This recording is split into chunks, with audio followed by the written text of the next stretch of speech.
Good to go. Fingers crossed. Where's the tweetful? On Twitter, presumably. There we go. Oh god. I Twitch up and I just start hearing myself. Whoops. That will happen. That's because I was watching Ragany's stream playing That Was Near Door, so the stream wasn't muted. Right. Surprise. So I normally just have it muted, but if I'm watching this stuff on Twitch, it of course unmutes everything. Yeah, exactly. The good news is you're live. That is good. I like being live.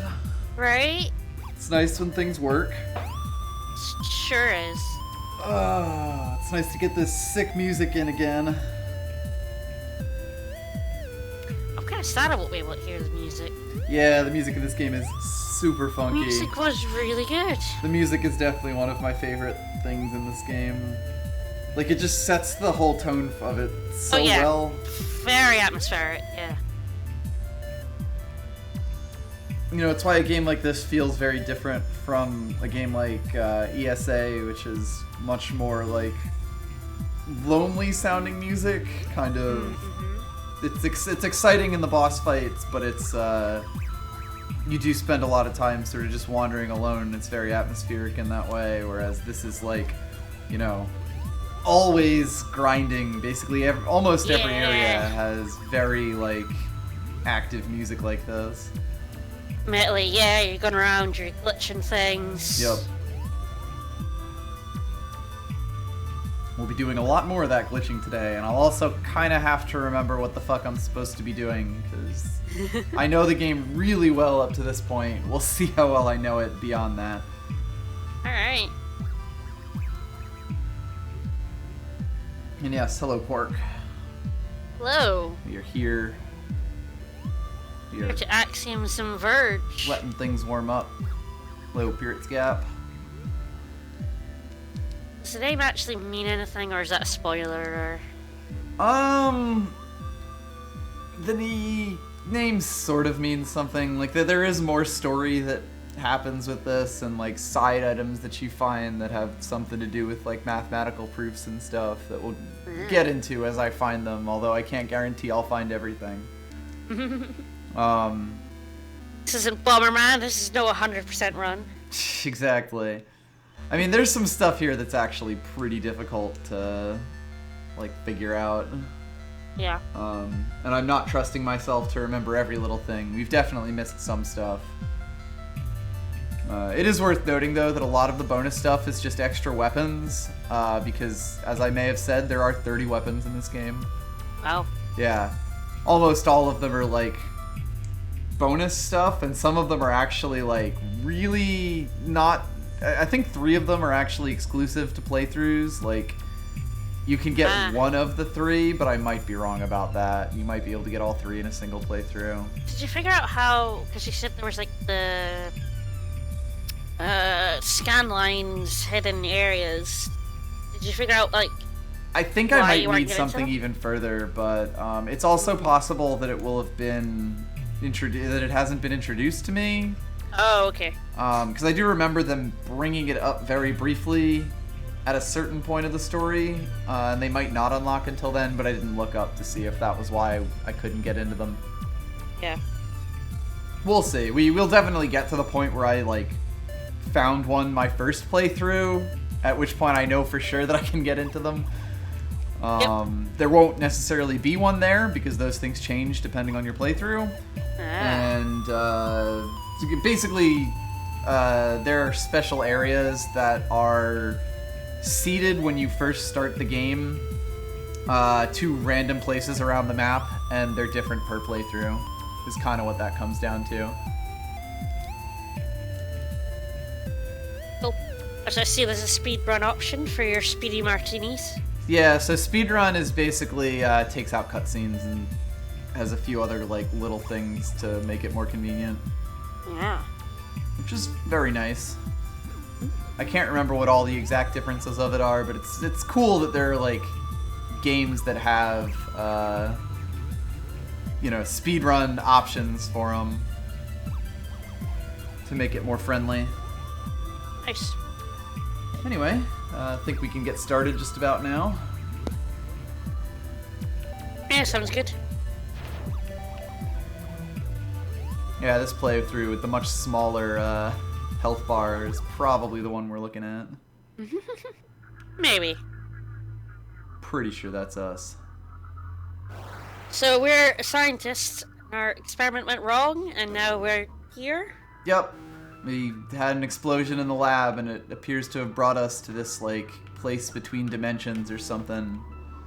With, was it Eastern European robot lady? Yeah, giant robot ladies. We found 2 of them, both very near death. Yep. Let's see. So I got the higher jump. I have this gun. My shotgun right now is one of my favorites. Yeah. And last time we finished off right after we picked up the cape, like the lab coat, actually. Lab coat. I love a good lab coat.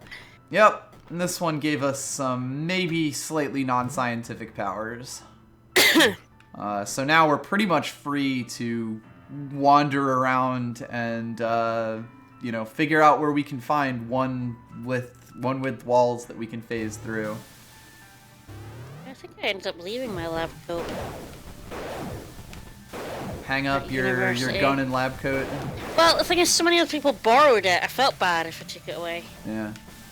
So worth noting, even with our higher altitude jump, I think, yeah, we cannot actually make this. Yes.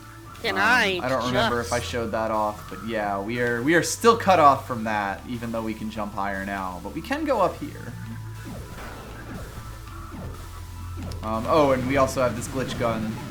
Oh yes, I love the glitch gun. Fucks things up. So yeah, this is what our lab coat lets us do. Any one size wide wall, we can just glitch ourselves through. Creepy thing. Yep. The enemy designs in this are all rather unsettling.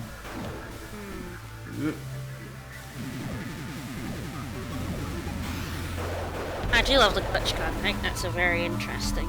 Yeah, the glitch gun's pretty cool, especially because it sort of has unique things it does to every enemy. Yeah. The other thing worth noting is even getting up here, there's no way that we can go down, so we're still cut off from the early areas here. Yep.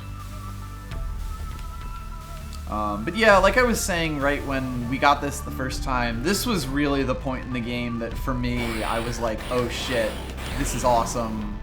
'Cause like, the coat kind of made me realize that I had been looking at the game a certain way, and like, you know, I would see those one wide walls that I couldn't get a thing through and be like, I don't really know how I'm going to get in there. And then all of a sudden I find this and it's just like, oh shit, the entire map looks different to me now. And I thought that was really, really cool. So coming up this way, oh, hello. finds us a syringe. A bioflux accelerator. You know, all scientists need mutations at max health. Trace is a very good scientist. He is pretty blasé about the whole thing, to be honest. I mean, he already does. She is correct that he already has nanomachines in his brain and blood, and that's kind of how he's been reborn every time he dies here. Yeah. Yeah, dude. Come on. Get with the program, my buddy. Just kidding. You don't need to stick yourself. I've already done it, which is even creepier if you think about it. Yep.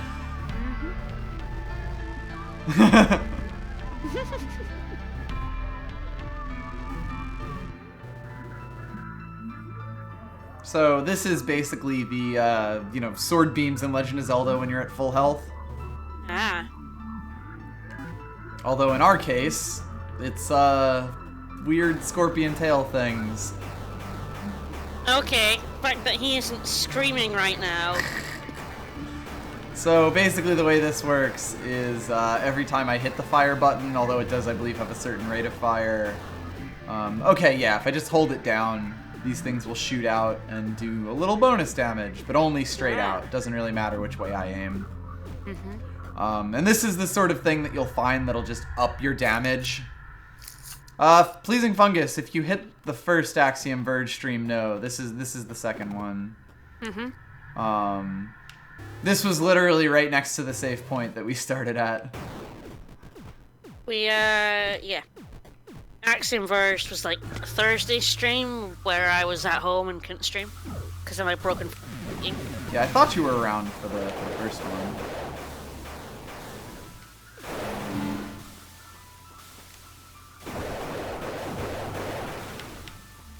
It's okay, we both have heating problems. Yeah, exactly. It's our life. That's the big difference now. Now my heat doesn't work either. Nope. I'm telling you, man, we're linked. Hi Wang, we have basically just gotten the lab coat and can phase through walls now. Yeah, so we're at full health laser sword at this point. So that was what was over that way, and that pretty quickly led us to a dead end, which was nice. It kind of just means that we can move onward. With our lives. Yep. We did open that, didn't we? At least I thought we did. Like, yeah, we've been up there. I just don't remember what actually, like, causes that to break. You can't dig upwards? Oh, right, the drill. There we go. I knew I was forgetting some upgrade I had. Yes! But we grabbed, like, the person that's never played this game, remember. Health fragment. Well, I mean, part of it is that there are a bunch of upgrades in this game. Like, one thing we'll get into is that this game actually kind of does have way too many things you can do by the end of it.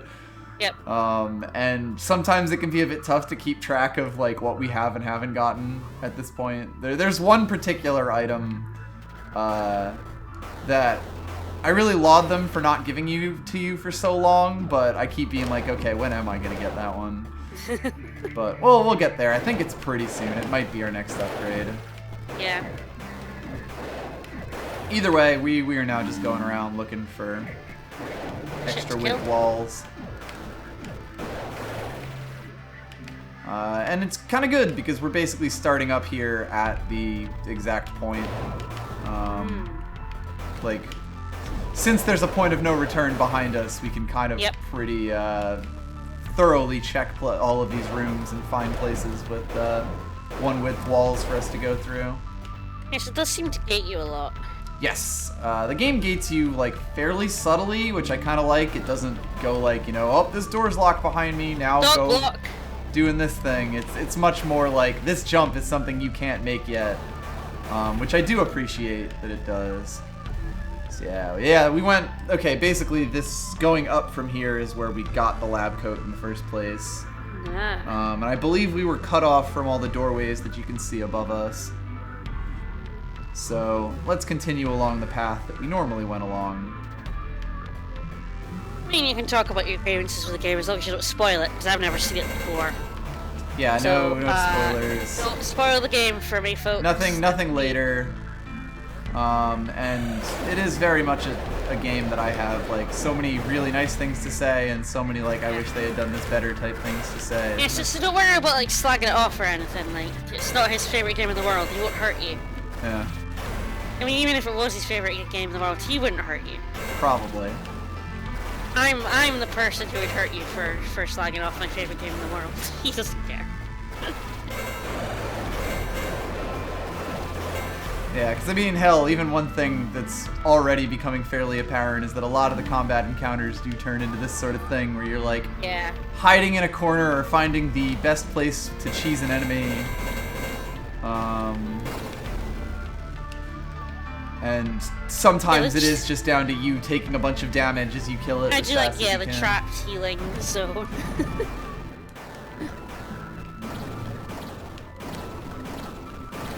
You know, stuff like that. Especially once you get the Kilver and a bunch of, like, size upgrades, I can suddenly start killing things through walls. Yeah, like going through walls and floors and ceilings.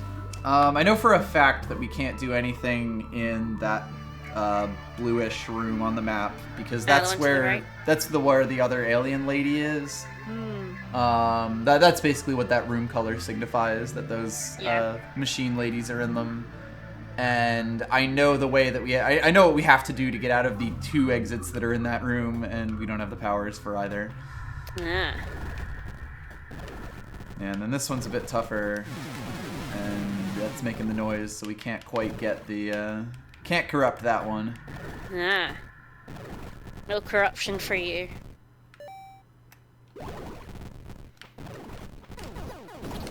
Use our longer range weapon. We're actually kind of fine here since they can't really do much to us with that. Now, Yeah, if this is like too many weapons for you, what would you say is your sort of sweet spot? Or like... I guess less weapon. Like weapons, I don't really mind. The bigger thing is really the movement abilities. This game will have way too many. Like currently, it's fine. You know, it doesn't feel like there's too much. It will become immediately apparent when we have too many because the controls for some of the later things you can do in this game are downright awkward. Anyway. Yeah, I guess that is the point, when you're starting to do stuff that just makes controlling them awkward. Exactly. So, last time we were in this room, we did not have the high jump, so we couldn't get up to, like, any of these platforms here. Let's see if we can do anything. Yeah, and Pleasing Fungus, I'm pretty sure I know the exact upgrade that is. It's like a cool idea, but the way that you do it is just absolutely awful.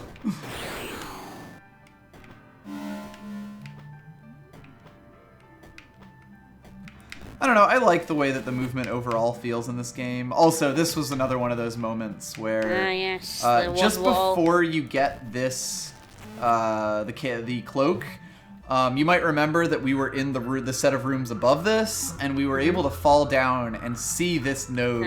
Yep, I remember that. And there was this wall over here that you sort of felt like, oh, I must be able to like drill into this or something, but you couldn't actually go and get it from where you were. I feel like that door was placed there specifically to remind you that, like, hey, there's some one-wide walls that you get here, and I thought that was just so cool that they did that little thing. Yeah. But yeah, so like basically the one thing about this, and you could probably hear it over my mic, is that I am doing a double tap to get through to like, you know, activate the thing to get through these walls.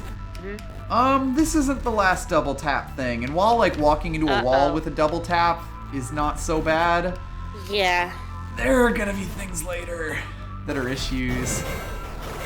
So that's what it does, right? Because you only have so many buttons. It's like double tap this button. Yeah, I can see that getting awkward real fast. I don't know, I feel like there's a lot of really good level design in this game. Like, I just really like it overall. Oh, levels are neat, yeah. I really like a lot of just the things that it does to help you around the map, and it does them in a really, like, subtle, non-hand-holdy way, and I can get where that would get, like, really bothersome for some people, but as a person who is really good with, like, maps and spatial places, I notice those sorts of things and appreciate them a lot. Decent Fungus, yeah, I think, yeah, this could possibly, if there are a lot of movement functions, maybe given the option to map them to wherever you feel like would help. Yeah. I mean, hell, even now I'm already, like, having trouble with, like, hitting buttons. Like, this is the right stick that lets me pick weapons. Alright, please, Fungus, thanks for joining us. Yep, see ya. We will have fun. And then this was the way that we went last time to go over toward the lab code. So let's make our way over instead to the Cur, that new area that we went in. Beating heart things are real creepy. Yeah, one of the things I really, really like is the extreme parallax scrolling that this thing has. So you basically just see layers and layers of these creepy heart things in the background that feel quite good.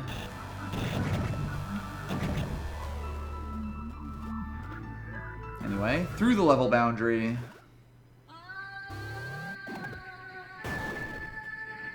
And into this place with more ridiculous music and one of my favorite tracks in the game. Oh, well, now I have to actually unmute the stream. This is the one with the yelling. If that helps narrow it down for you.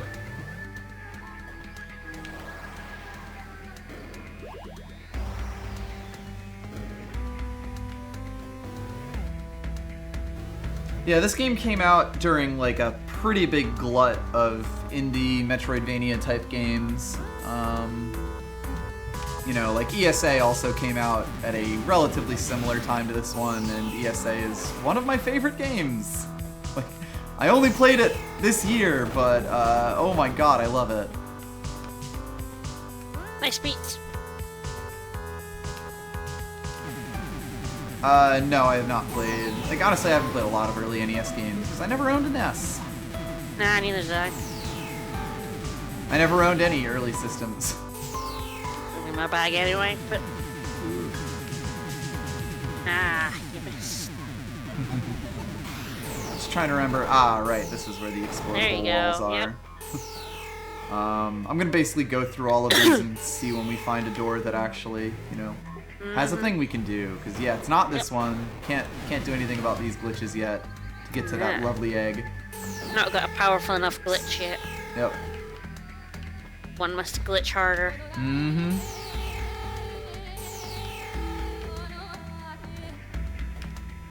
And I believe we won't be able to get this one because I know what power up we need for this. Yeah, because we couldn't quite get in the hole here. Yep. Put your Metroid ball on. Yeah, we need a morph ball for that. And I think that's another thing about the game that's really clever to me that we will get into eventually. But what we can do that I think I pointedly didn't, or actually no, because we haven't even been through here, is finally go up higher in this area. Yeah. I mean, I call them Metroidvanias because that's what everyone calls them. Once something else gets traction, I'll call it whatever other people call it. Yeah. I understand why people don't really like it, but we call things roguelikes, so it doesn't bother me that much. Is that based on a game, or? Yeah, the game Rogue. There's a game called Rogue that sort of my god, I genuinely did not know that. Set the place for roguelike games. Anyway, we come into this area and immediately get to a jump we can't make, and there's kind of an interesting conch there. This is another thing that I really, really like about this game, because people who've played this game know what that actually is. Oh. And I would say that's being cut off at an absolutely perfect place. But anyway. Yeah, pretty much. We don't really have a universally accepted term, and that's kind of something that's just going to become, you know, like, that's something that as games discourse develops more in the same way that movies have, we'll make better terms for it. Yep. Anyway, we are officially in new ground here. These things go down from the ceiling to try to grab you, but if you glitch them out, they stop. Yeah, hello. Still hurt you. But, you know, at least they're not bugging me anymore. You shouldn't kill them. Yep. Yeah, I mean, it's a term that makes sense. If enough people start calling it that, I'll start calling it that. Another door we can't get through. Our glitch gun is quite good for, you know, hitting enemies, but not so much, you know, other things. Also, look, we finally did it! Okay. So, the other areas were ones that we couldn't get into. And... This place is artifact. Welcome. To the bone zone? Some kind of dimensional rift. What if there's something I need in here? No. No. No. Trace, you're probably immune to radiation at this point.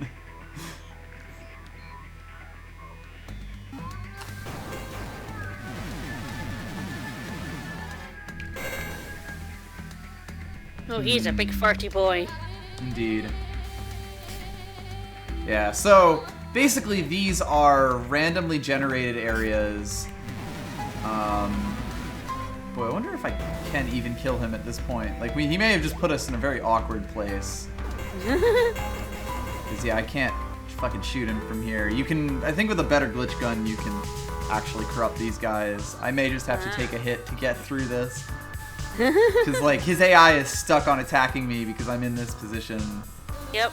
And so basically the way that these areas work is that, yeah, I'm just abusing some frames here is that you get into them and they are legitimately randomly generated areas that have items later on, you know, like further on in them,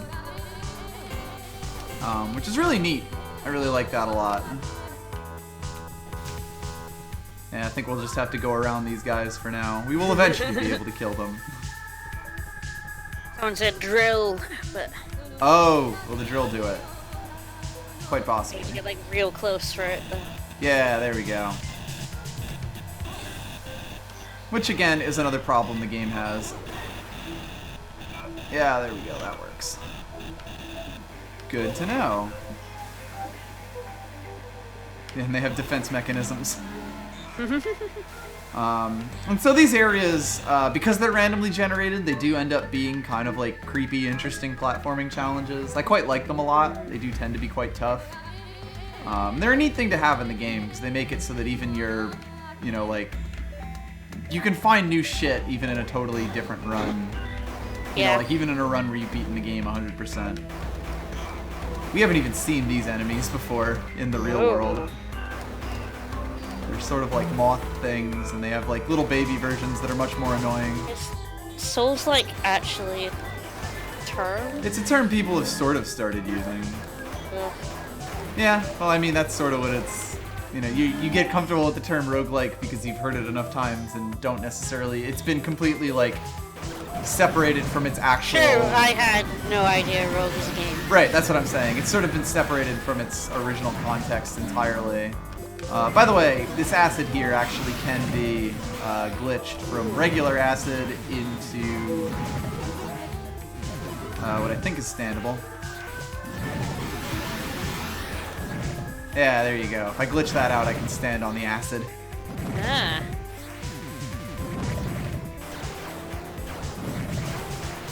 But yeah, I mean the thing about Metroidvania is it sucks as a term, but when you say it, people know what you mean. Yeah, and I mean, given how many of these indie platformers with exploration and shit have taken very, very directly from Metroid and Castlevania, you can see why the term is the way it is. You also get really weird stuff like this, where it's like, I'm standing right next to this acid wall here. Also can't seem to get through it. Ah, there we go. It doesn't even hurt me. Ah. Yeah, these areas can be a bit difficult to, oops. I was in a damage field there. These areas can be quite difficult to, like, visually parse, and that is part of what makes it, like, interesting. Yeah. Yeah, and I mean, the scan lines are basically only in these bonus areas. You never actually have to go in these things. They just tend to have nice items in them. Yeah, the genre is pretty well defined by Metroid and exactly, and that's also kind of why... It's why the name is what it is. Yeah, and I mean, you very much can get into the point... Like, the thing with roguelikes is that people have actually gotten together and said, this is what does and doesn't make a roguelike, and it gets kind of silly. So, like, as much as you can gripe about the term, we gamers have not gotten as crazy as gamers who like roguelikes about it. Yeah. There we go. Because people have literally gotten together and written down lists that are like, this is what a roguelike is. It's like, okay, buddy. Alright. Oh, hey, I don't think I've ever put them on the ground like that. They actually move around. That's weird. Funky. Alright, I'm going to attempt that one more time. If I die, I'll come back with more health. They scuttle. It will probably help when I can, you know, like, hit these guys with the drill and not take a bunch of damage right at the start. Yep. But yeah, it can be a bit tough to figure out, like, what you're supposed to do in these areas a lot of the time. Oof, God, I just lost half my health. Yeah, those guys do a lot of damage. They are technically enemies that are, I think, in the area right above us, so this would really be, like, the first time we see them. Yeah. So it kind of makes sense that they're more difficult. This is also probably one of the more difficult ones that generate... Was that, like, a chicken and the egg question? It's fine, it's a silly conversation. Just like, which came first, the genre name or, you know, modeling after? I don't know. It's tough to say because it's the sort of thing that, like, you know, Metroid games were doing their own thing, and then games kind of did things along with the, you know, like games took what they liked about Metroid games and made them their own, and that sort of codified them into their own set of things. In the same way that, like, you know, you could have arguments whether games that are inspired by Dark Souls are their own genre, or if they can all kind of just be grouped into action platformer type thing. Another thing you'll find in these is that it can be very difficult to figure out if there's actually a door, if like doors that you see are actually doors. Because they're not always. Oh. Sometimes they'll just be buried and there's literally no way to get into them. This one did actually turn out to be a door, which is good. I really want to be careful around I guess that's the thing about video game genres, is it's about mechanics mostly rather than, you know, the story and themes and other, you know, the other shit. I mean, those are just games. the things that differentiate games more so are, in a lot of cases, mechanical rather than... the gameplay, tone and story-wise. But then you also do see that so many of the games that take these mechanics on have certain tones. Like, oh, these things are fun. When you glitch them, they turn into literal platforms that float around the stage. Ooh. They no longer damage you. They just, like, wander around. And there will be one puzzle that really sucks because of that, but that's optional and way later. Alright. Right. Well, that's what I was saying there. Also, these are actually tougher versions of these guys. I can tell because they're blue. Yeah. So, very much hoping I can kill these dudes fast enough to not take a ton of damage from them. Or at least that they'll drop me a bunch of health. I mean, I guess the thing when you say horror game, though, is actually a thematic genre rather than... because there's survival horror. Which is mechanical, generally, rather than, like, just because it's a horror game. Survival horror is generally got its own set of mechanics. Right, and I mean, that's why I would argue that those games, that, like, you know, it's not just mechanics and it's not just story, it is a, like, distinct mixture. Weird mix. Yeah. Damn it. Alright, I'll try that later. Those things are very tough enemies until you have, like, the firepower to kill them quickly. Yeah. They're an enemy design that I don't really like in this game, because you either can kill them quickly or they'll just do a bunch of damage to you. But yeah, I would argue that even the term Metroidvania, particularly the Metroid side of it, has a very common feel to them. Like, you know, there are... games have their own distinct feels, but the whole, like, lonely sci-fi adventure is very much part of the Metroid explory type feel that these games have. And, like, while it is wandering around a map, finding secrets and power-ups, that does sort of fit really well with the themes that so many of them have. Yep. And that's kind of why even discussing genres of video games is actually kind of interesting to me, because you do have these conversations about what the hell that even means. Alright, let's go forward, because I actually... The path that we're actually supposed to go up is the door right next to that glitch zone. Yeah. Right up here. Alright, up we go. Yep. And we actually managed to surface. Ooh. And the music changes, although we are still in Kerr over here. Can't quite get up there. Planet balls. Yep. Drill through these things, which is nice. Ah, there we go. Yeah, this is the first room that you actually encounter these guys in.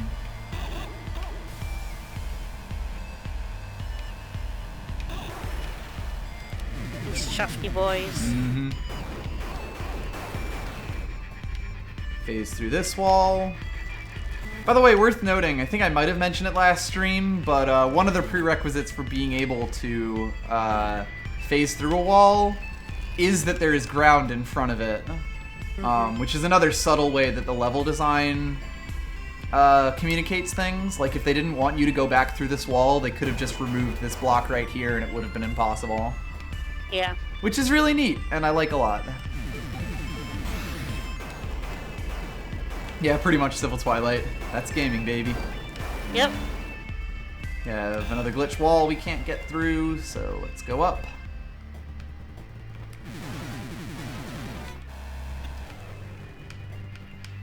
I mean, you could argue that those are just modifiers, but I would argue that, like, that's still how we define genres, you know?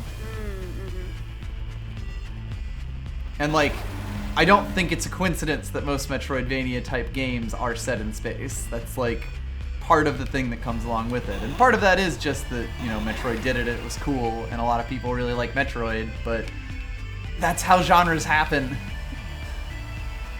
I wish there were more sci-fi JRPGs. Yeah. And the vast majority of those are fantasy. Yep. We also do see that there was a like tiny little block that we couldn't get through down straight below us. So the two doors that you can see on the map down are inaccessible at the moment. Ah.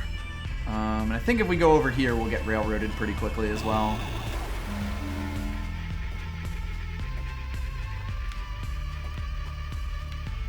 Callan Zombie, have you... Oh, I've been watching Doc play Star Ocean 4. I play Star Ocean. I'm a massive Star Ocean apologist, and they're kind of fake sci-fi. Apart from Star Wars-y sci-fi. No, 3 is the most sci-fi of the bunch, because you get characters that use guns. There's a lot of space, and there's a big, huge, terrible, amazing plot twist involving basically sci-fi. But go over this way. Can't 1, go 2, too and much 4 further are over very here. fake sci-fi. Ah, there we go. The boulders. We've made it to the boulder section. I have played Rogue Galaxy, and Yeah, I watched you play it recently. That's a new thing. fairly sci-fi, but again, it's also kind of fake sci-fi in a weird way. But it's very much more sci-fi than Star Ocean 1 and 2. So we've got these things. When you glitch them out, they start spewing out balls as if they're as if they're those tree things that we fought in the past. I tend to find they're a bit harder to deal with, so I usually just don't glitch them. If they when they dive at you like that, they basically can't go up anymore. And while he could hit me, that was only because I got close enough. So you're usually easy enough to deal with. Also, I believe, we can't get up here. I like Rogue Galaxy. I know. I'm also a level 5 apologist. Yeah, Hollow Knight is very, very good at doing the isolation and stuff, and we will probably end up playing that on stream at some point. I gotta imagine that fantasy is also a good genre for Metroidvanias, even though most don't. Well, I mean, Castlevania is much more on the fantasy side of things, with dumb vampires and killing the Grim Reaper every game and that kind of shit. But most go for the sort of Metroid sci-fi instead, really. A lot of the indie ones have. And I think that's also sort of the thing that people don't like about the fact that Metroid and Castlevania are kind of put into the same block. That when you look at them as series overall, they do tend to focus on somewhat different things. Yeah. And that maybe calling maybe lumping them together like that isn't necessarily the. Loses something from each one, basically. Yeah. Stop spewing at me. I want to drill you to death. Can't get up there. Too far jump. Slowly making our way, although we do see there's a health upgrade straight above us. He kept flying at you and then he tried. fell. I was already going somewhere else. My attention was elsewhere already. I think you could do a pretty good horror. Metroidvania, terrible term. Pathfinder, is that what you called it? I'll call them that. Fun fact, one of the scariest, just rando game things that the Metroid series has done, and also we now have 2 paths we can go down, or at least for now we do. I would argue, there we go, immediately cut off, but we do see a thing over there. Yep. A glowy thing. Is in Metroid Fusion, the SAX sections are fucking terrifying. Yeah. Because basically the thing about Metroid Fusion is all of your shit gets stolen by a parasitic creature that takes over the bodies of other things. And that includes your power suit. Uh-oh. So you're basically being hunted by the SAX, which is like a version of you with all of your power-ups that can kill you very, very quickly. Here we go. We finally have the Morph Ball with a lemon twist.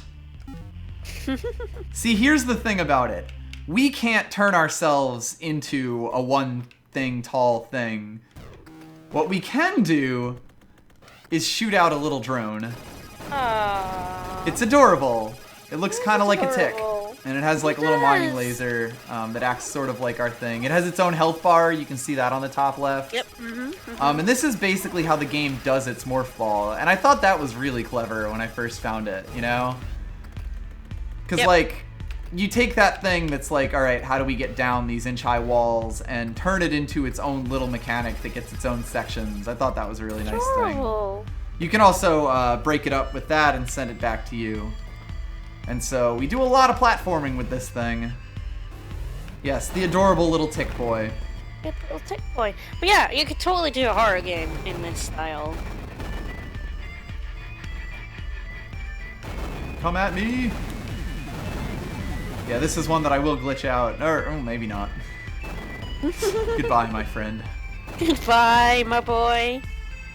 So there we go. That was what we wanted to come up from this. Doki Doki Literature Club shows you anything, it's pretty much any genre can be made a horror game if you do it well enough. Yep. And that's also why you could have sort of the argument of a lot of these trappings are just modifiers, but I do still feel like they're worth talking about. I mean, you know, talking about genres sort of transcending, Doki Doki Literature Club is one of those. Right. Being a visual novel. There's one of those things down here. Whoops. Horrible. Because I glitched one out like a ways back. Yeah.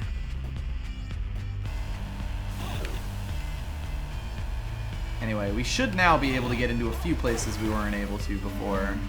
I guess it's just kind of the reductive nature of Genre classifying everything as a genre. Yep. Well, that's sort of what makes genres interesting to talk about in the first place. And also why, part of the reason why I enjoy talking about Metroidvanias in the first place is like, for the difficulty naming them, I think that you can have a lot of really interesting discussions about about genre itself through the lens of the Metroidvania. Yeah. And here we now have a slightly different thing where these are a lot more dangerous to our drone because we can't immediately defang them. A furry boy. Yeah, they will do just as much damage to the drone as it does to us, so... Furry tick boy, can you get health upgrades for the tick boy? I believe as your health goes up, the drone will automatically gain more health. I might be wrong about that, though. So, and I really like the way that this game is like really, really thrifty with a lot of its stuff. Like it really recontextualizes a lot of the challenges that it presents to you by making you do them as a drone. Yeah. There we go. And just like it changes up a lot of the stuff in the same way the lab coat changes things up. Each projectile fires additional projectiles at a set frequency. Right! This is the weapon that's like completely useless except in a specific boss fight where it's fantastic. I remember this one, and we'll see what that is. At least I think we haven't fought that boss yet. And it lets you do little sections like this, where like these rooms are basically inaccessible to your character. But you can go through as a drone and do it as a challenge section. Well, sure, it was always easily glitched out, but I don't really care about... You can always talk about, like ways that it worked and didn't work. I feel like overall, as a thing, it really succeeded in, making the game much, much creepier solely by its inclusion, And like, yeah, when it came down to it, especially once you really understood it, you would be able to do the SAX sections really easily. There were a lot of things you could do to trivialize them. But I still remember feeling absolutely terrified by that fucking thing when I was a kid. And that's really good. So now that we have this drone, we can actually go back down into the yelly section and see what we can find. Because there is one specific... Oh, right, we did get the gun, and this is what it does. Shoots that one big bullet and shoots other bullets up from that big bullet. It's basically the, like this Nova weapon that we have, except it does it a lot more so. Yeah.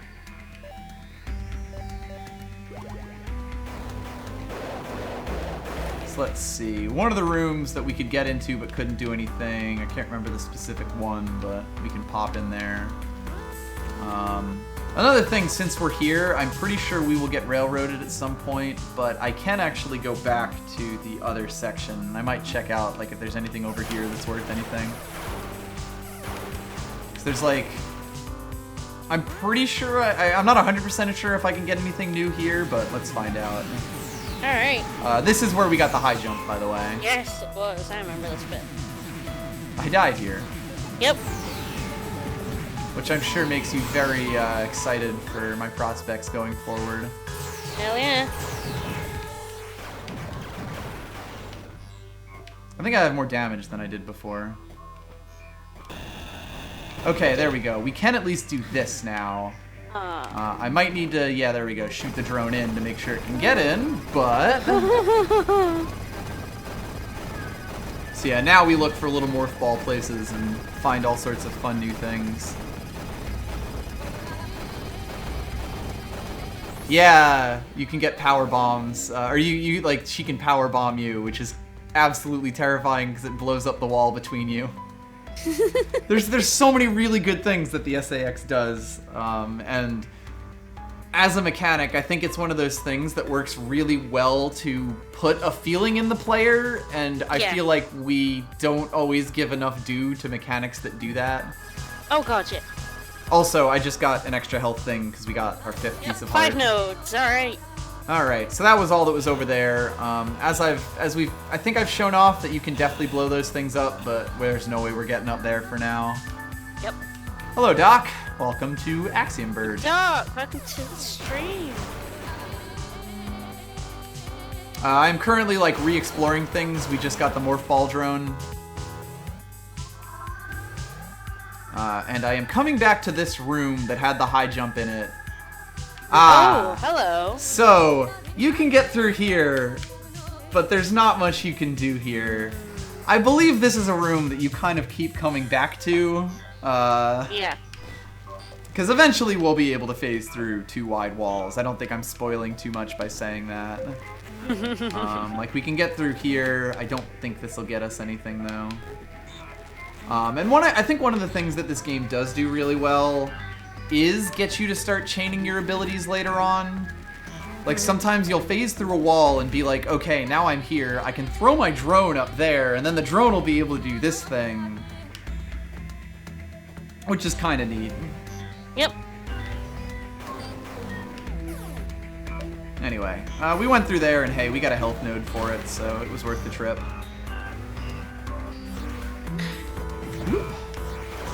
There's something I noticed caused the fight last stream was the map. The map system. I noticed some stream chat about it. Right, some people really like it, some people not so much. I gotta say, I do like it. I really like the way that it lets you mark things, and I just wish that it was like, let me put more markers and let me write notes. Yes, like more expansive on that. I mean, I've played the Axiom Odyssey games, which I brought up, and the thing I don't like about that is that it doesn't... Like, it fills in the space you're on, and that's it. It doesn't fill in, like, I wish it filled in the walls for me. And then the rest, I could, like, because you could put markers down, and I like doing that, but I hate having to actually fill in the grid itself. Yeah, Kaylin, that number 2 on the map there is a reminder. If you use the left stick and the right stick to click, you can set a reminder down. I'm not going to do it right now because I have it marking 2 of the secret areas that we found but couldn't get into. But yeah, you can set reminders on the map in this game. And yeah, Doc, we kind of had to talk about the double tap being a bit awkward. Oh, yeah. I think it's okay for phasing into walls. I specifically mentioned that later on we're going to get a double tap thing that actually sucks. But we won't talk about that until we get to that point. Right, so with Twilight, if it just did the auto mapping of the walls, it would be so much better, because the amount of times I mess up the walls is incredible. Mm-hmm. But yeah, I really like map interactivity, but there's always sort of like how much map interactivity is good versus how much is just a chore that it becomes for you to do. I think that there is sort of like a happy medium you can find that does add something to the game, though. Yeah. In the sense that, like, I get a lot of joy from wandering around a space and sort of understanding it mentally. Yep. And I think good mapping systems really do that for me. Like Breath of the Wild. I love Breath of the Wild's mapping system so much. Yeah, I feel like there's a balance to be struck. Yeah, although, definitely. In some games, it's just handy just to have the whole map. Whoop. Like, the game dropped me on a fucking zombie. Ones that really did. Wow. Like, you don't need. Whoa. And now I must send my boy into danger. Your poor boy. My tick boy. Ticks some can games get you, health from things, by the way, in like the same way. Yeah, in some games like huge wide open spaces, I appreciate there we maps. Like just having a map. So now our goal is basically to open the way up for egg. ourselves, so that we can then, as ourselves, get the egg. And that's another More thing. egg. This game does a lot of the whole like space traversal with two separate like control sets, basically. And I think that's really cool. So there we go. Hitting Yeah, that that's switch neat. should open up. And like I think this is kind of the point where the game is at its strongest.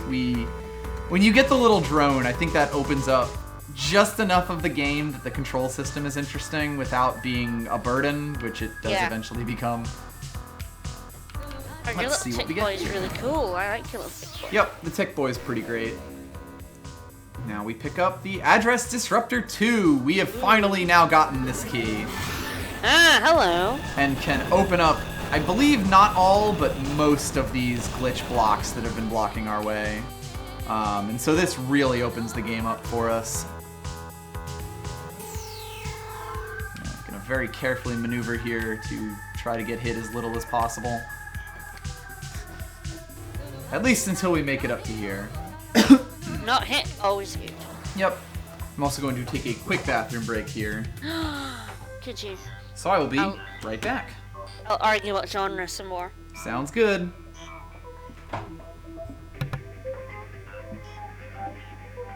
But I guess what map system works for you is kind of personal.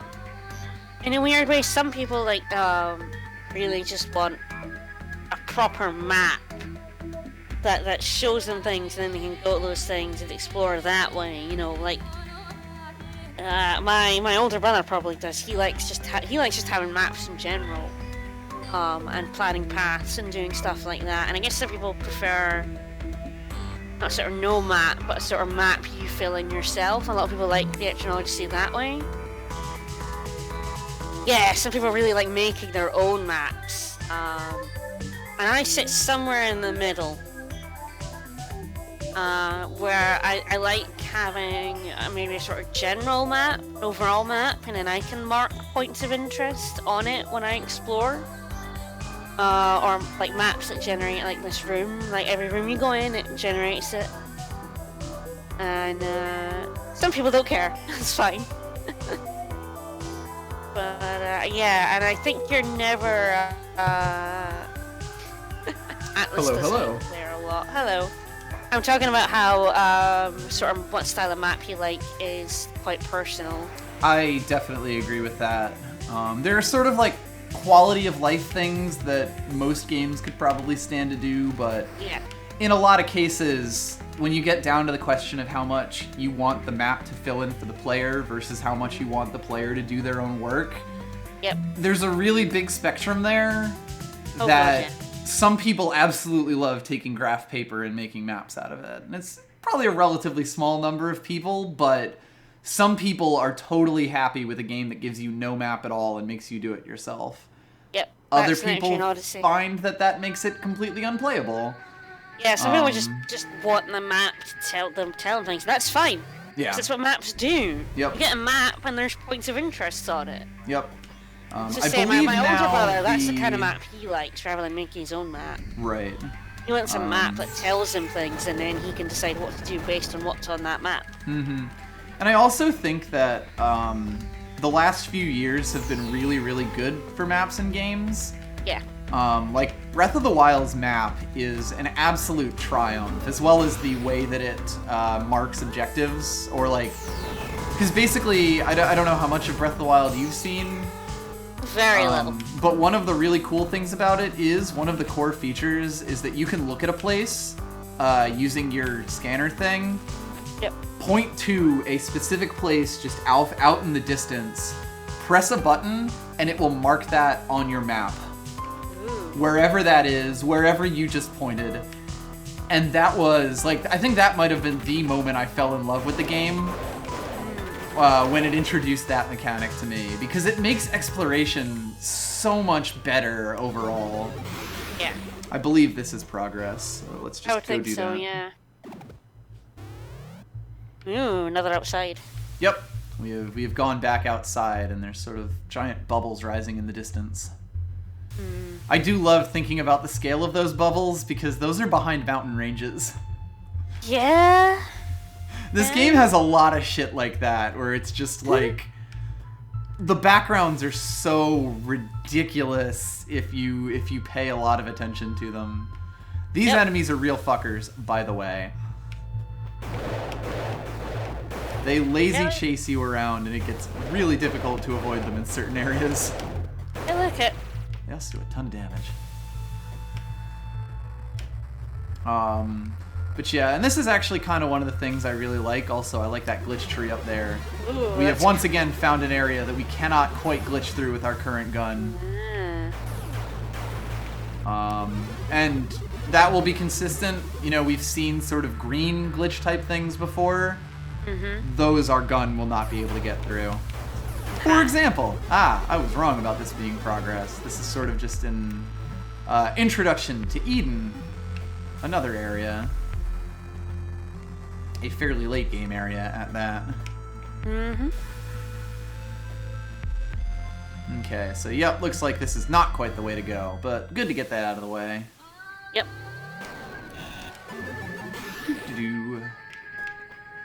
So anyway, this is kind of one of the things I really like about playing games like this on the stream. I feel like we've really been able to have a conversation about, you know, things in certain genres, and it's the kind of thing that you wouldn't necessarily get out of a lot of stuff. So I hope people enjoy these streams, because I really have liked the kind of, I guess, open conversation we've had going in the stream. The kind of conversation we have a lot.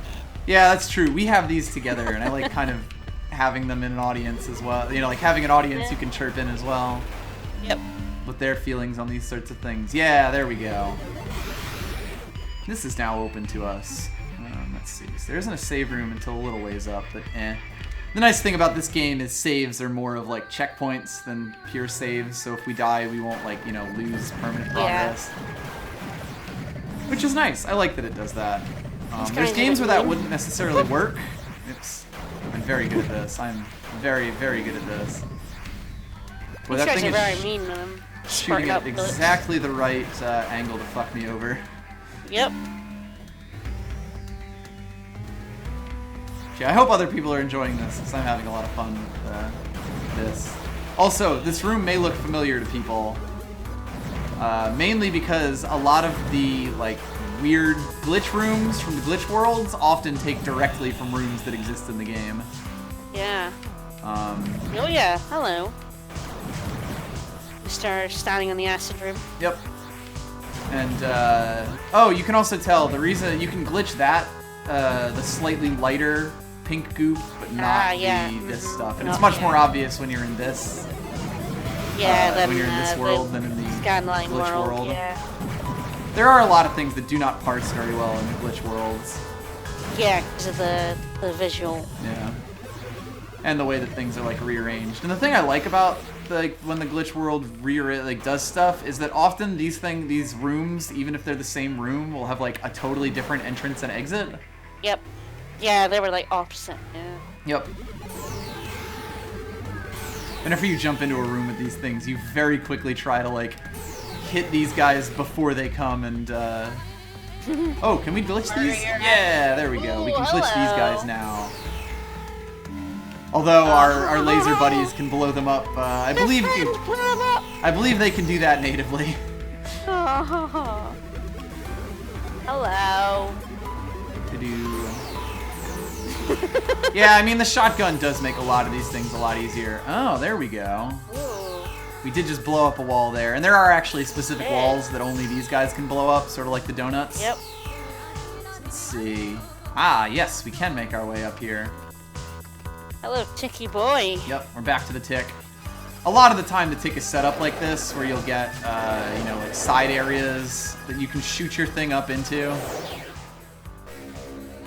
Perfect.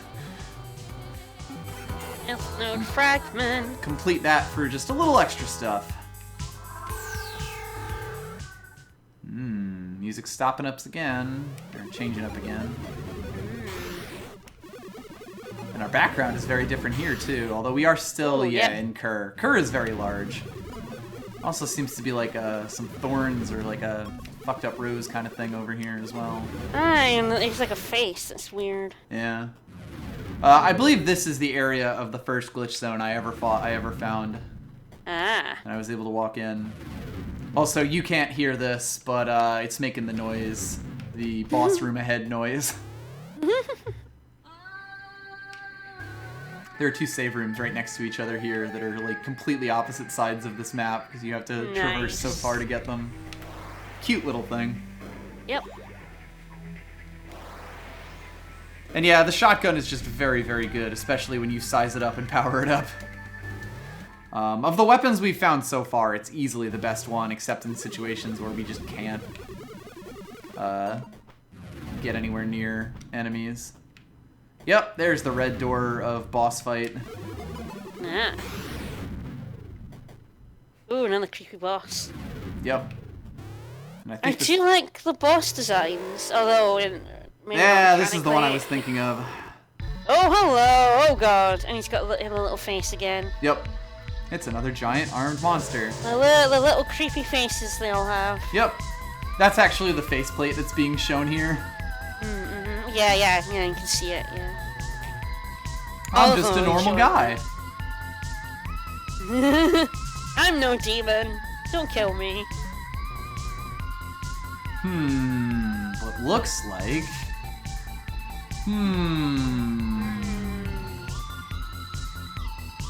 I was only acting in self-defense! Sir?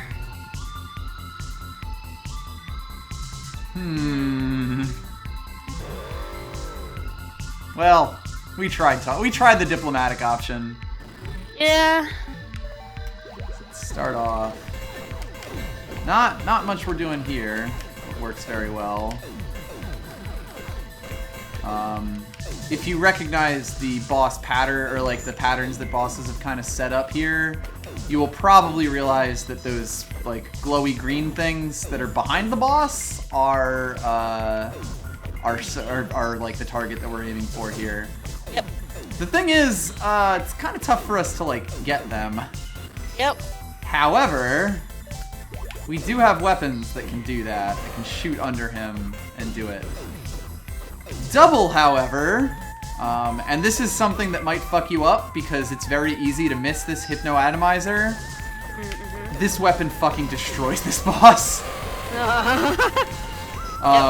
So the difficulty you have with this boss fight is basically proportional to, or is basically entirely dependent on whether you found this weapon.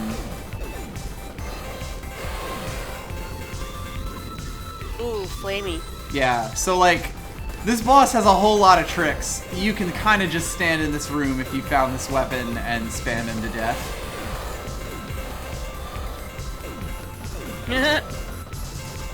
And stop committing Axiom Verge crimes. Too late. Athos shot first. Pretty much. So yeah, the first time I ever did this fight, I had a ton of trouble with it. There are ways that you can do this fight. Like when he jumps up like that, if you get behind him, you can get a lot of free damage in. This is kind of the, you know, cheesiest, easiest way. Yep. The only time he even hits us is when he does like a angled attack. You can kind of tell that like this isn't 100% because the bullets have to like give off their little things in a little, you know, in the right place. I am like stuck in a corner because I was knocked back by one thing. Yep. It's getting wise to your tricks. But only a little wise. Only for a little bit.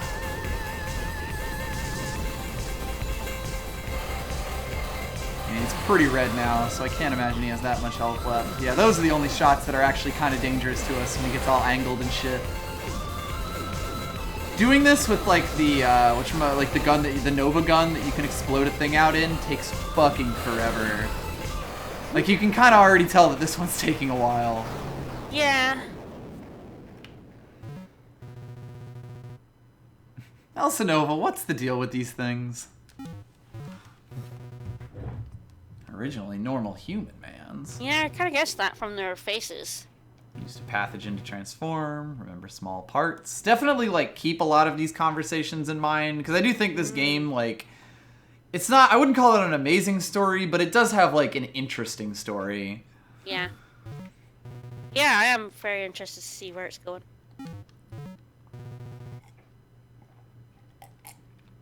No, they were bad people. It's fine. Don't worry about it. Sure.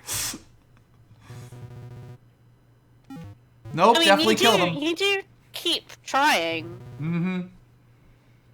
If you'd been here, you wouldn't want him to live either. Fuck him. Yeah, fuck him. But, There we go. Fill up our health with the giant glob that the boss created.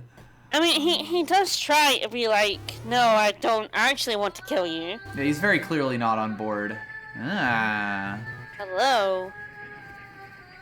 Well, not actually one we can talk to. She's dead. We killed her.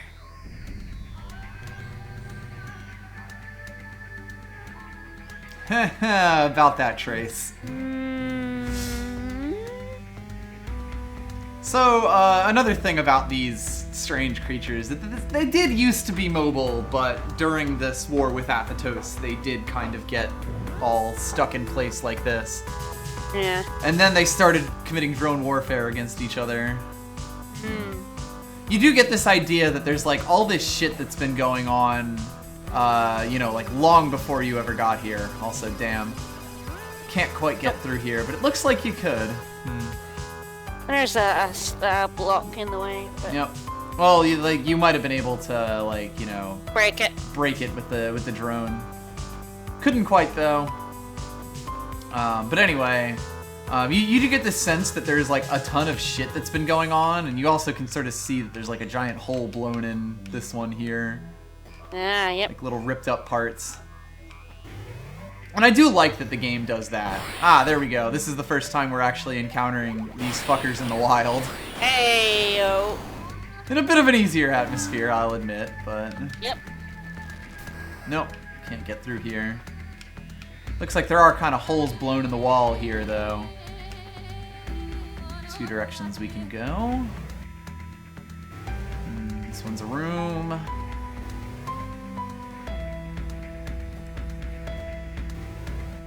We can never forgive meat.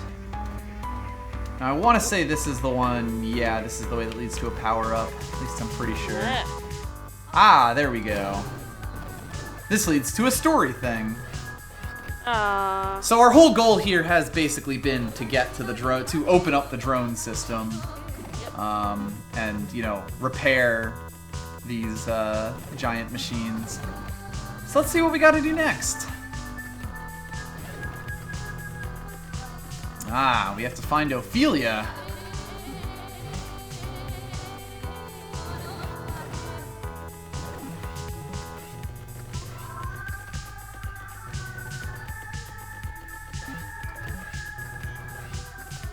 So, basically just wander around until you find things. Yep. That's kind of what it comes down to. Yep. Nothing doing over here, but... Let's see if there's anything interesting in here. Ah! And now we found these things, because this was the last, like, new enemy that showed up in that glitch zone. these sort of like weird flea tick things. Yeah. That does probably mean that we're getting closer to being equipped enough to deal with this zone here, or like that zone. I might try it again when we go back. Yeah, there we go. We glitch these guys out and they make new platforms. Oh, right! When you glitch out the fleas, they turn into this. Basically a pattern of 6 fleas. These guys make drillable blocks that also, like, destroy the cave background when you blow them up. Yeah. It's all very strange.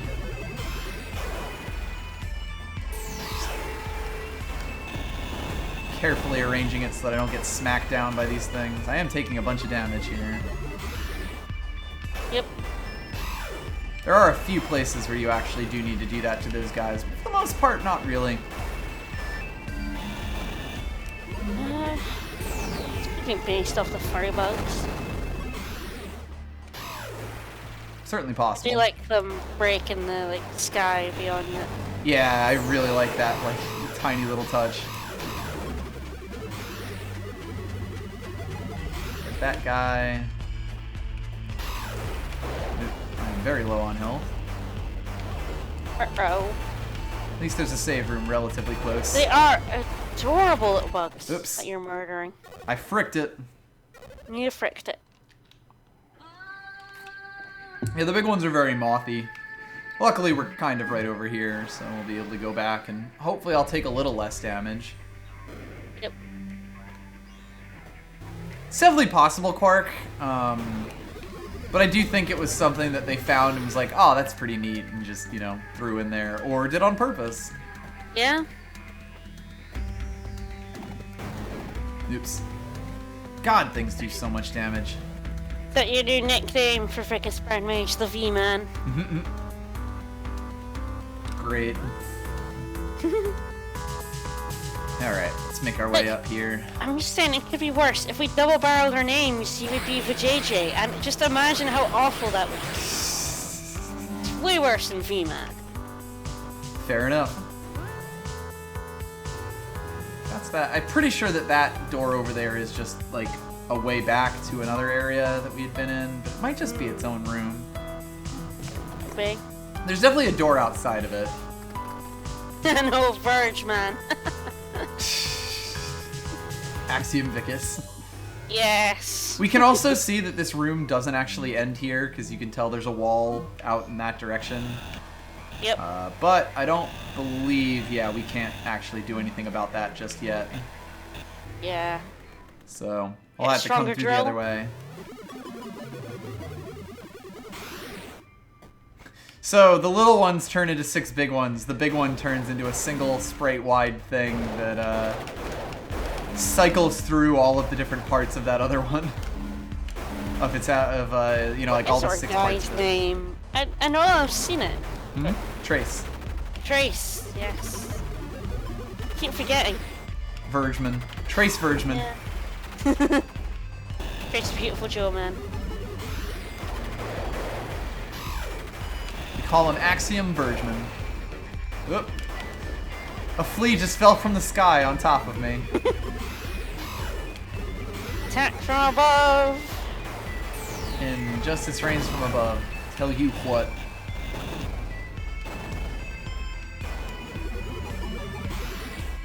Those things, like the key to getting those things across the screen like that is that they'll actually activate when you're a little below where they are. Yeah. So you sort of just bait them out like that. This area is very bad for your health. No kidding.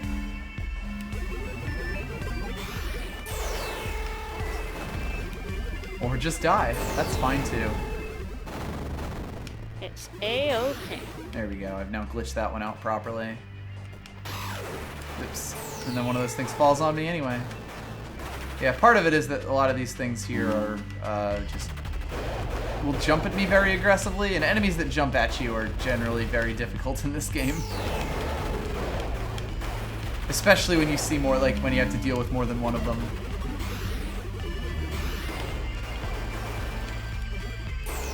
Uh-oh. Thought I had gotten him. I had not. Denied.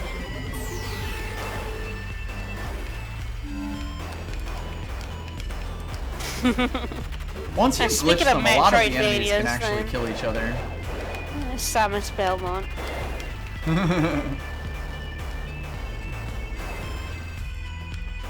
See, and this is also kind of exactly what I mean when I talk about the combat in this game not really being amazing. Yeah. You do get these situations where you're going through a room taking a ton of damage unless you start just cheesing enemies like crazy. Yep. Go, my drone. Although it kind of feels like in a lot of cases, like cheesing isn't like you're exploiting a design flaw. Yeah. Sort of feels like the cheese method was sort of deliberate. Intended. Yeah. And that's definitely part of it, although I would also say that it oftentimes it makes for very unsatisfying combat, like, you know, the quote-unquote intended way of doing it. Yeah. Which is definitely one of the, like, worst things about the game overall. Just that when it comes down to it, the combat isn't all that amazing. Yeah. Yeah, like each enemy was sort of designed in mind with having like a weakness, you know, quote unquote weakness. Yeah, exactly. And to certain I know what this is. like bit of fighting it, you know. Yep. Which is, you know, fine, except that it kind of makes everything one note. You fucker! You fucker. I had to do that at least once.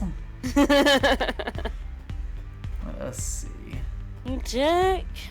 Son of a bitch!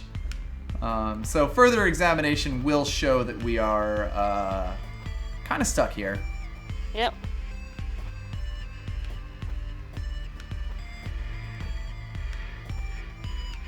Yeah, I mean, I could use a ranged weapon on a lot of them. We also can't quite get up here, but our drone can. Yeah. Although in a lot of cases, there are things that make it difficult to use ranged weapons on them.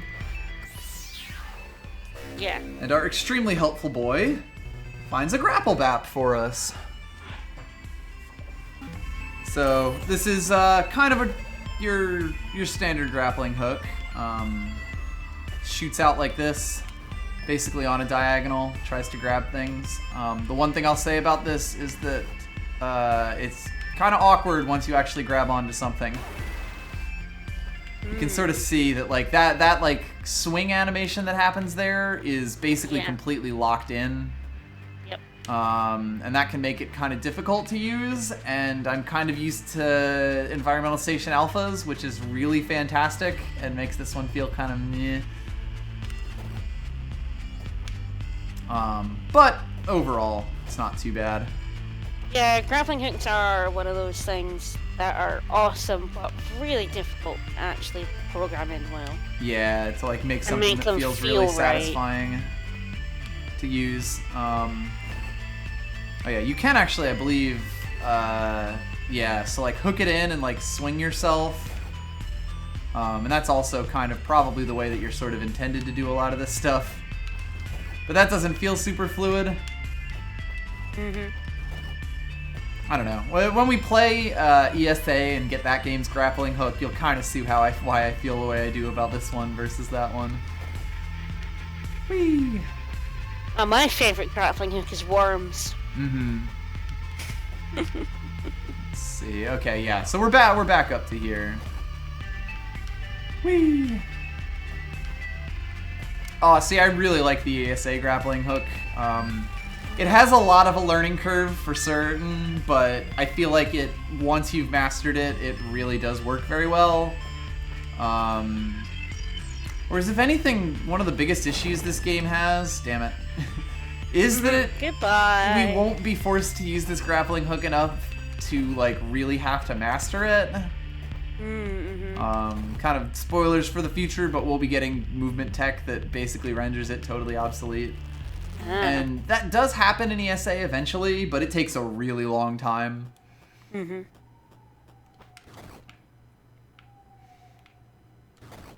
Yeah, there we go. You can start doing shit like that with it. His legs are made of nanomachines. He's fine. Ah, there we go. I think fine. I think that might have given our node more, our boy more health, although it may have just been a damage up. I think that was a damage up. I'm very bad at keeping track of these things and paying attention to what the game is actually, like saying to me. Yeah. We also are getting to the point here where the number of things you can do with the mechanics is starting to get up there. Like, so our B button is now mapped to the grappling hook, our X button is shoot things, our A is jump, our Y is fire drone. So we now have all of the face buttons mapped to something. Our RB button is glitch gun, our L trigger, our right bumper is glitch gun, our right trigger is drill, our left bumper is hold yourself in place so you can aim, and I don't think our left bumper can do anything, or our left trigger does anything yet, but we are getting to the point. We're getting full up. Where we have exhausted all of our button resources on a regular Xbox controller.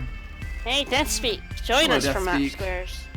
Oh yeah, and our right stick is choose weapon. So like, every button on this controller currently does something. Yep. But there are still quite a few power-ups to get, which is kind of where the trouble starts to come in. Yep. Probably pop by the save room and then continue downwards. I believe this should be enough. Hey, Ragni, thank you for the host. Ragni, thank you. Thank you for the Day in Army theme. Yeah, all the fart trumpets.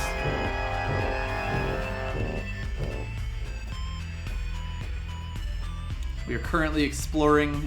We just got the grapple bap. Grapple. Luckily, we have not gone far enough away yet that we have to like refight all of the enemies in here.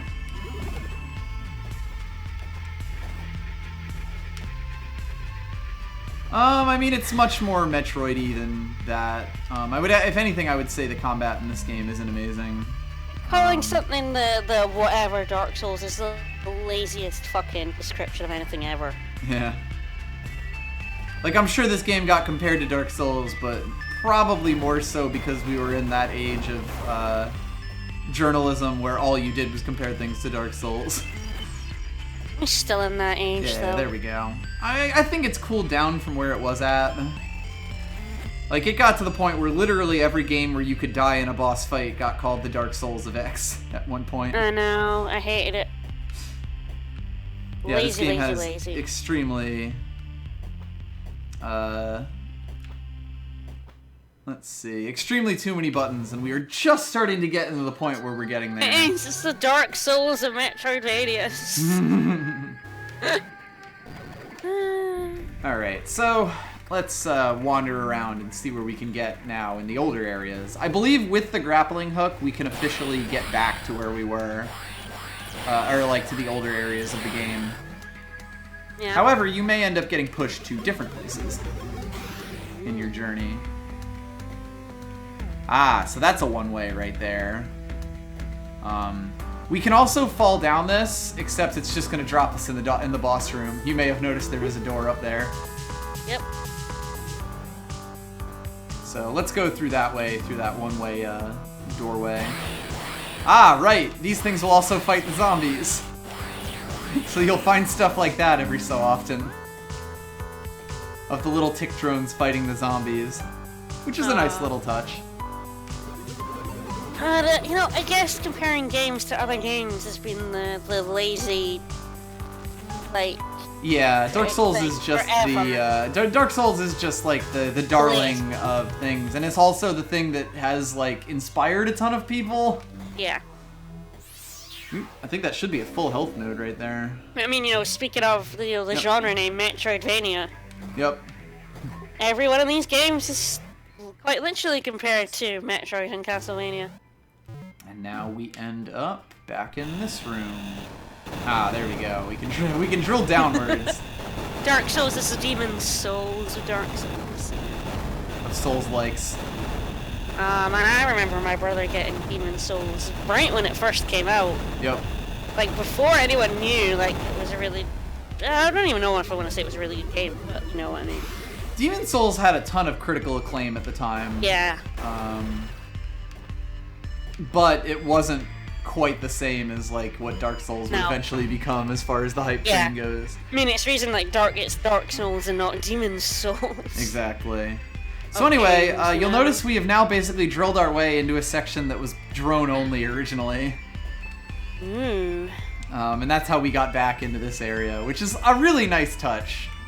Because, yeah, this is the room where we grabbed, I don't even remember what specifically, but had to shoot our drone in to be able to get here.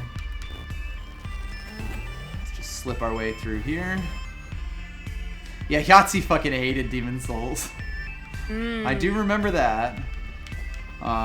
So there's this up here. I mean, which can't quite get I'm gonna to. be honest. I don't like Demon Souls or Dark Souls because they're really hard. That's not. Yep. That's a valid complaint to me. I'm sorry if people disagree with me on that one. If it's too hard and I can't play it, then it's too hard and I can't play it. Yep. Well, I think that's sort of where a lot of the, like, nuance of game reviews can get lost in things, where it's like, Yeah. you know, there's just the same way as movies. There's games, Yeah. or genres that you're just predisposed Just to don't not like. you know, for Yeah. various reasons. Games discussion has not quite gotten to the point where you can just be like, I don't really like rom-coms very much. And I mean, I think a lot of people are getting to the point where it is just like, yeah, you like this genre and I don't, but that's fine. They're both, you know, valid things in that.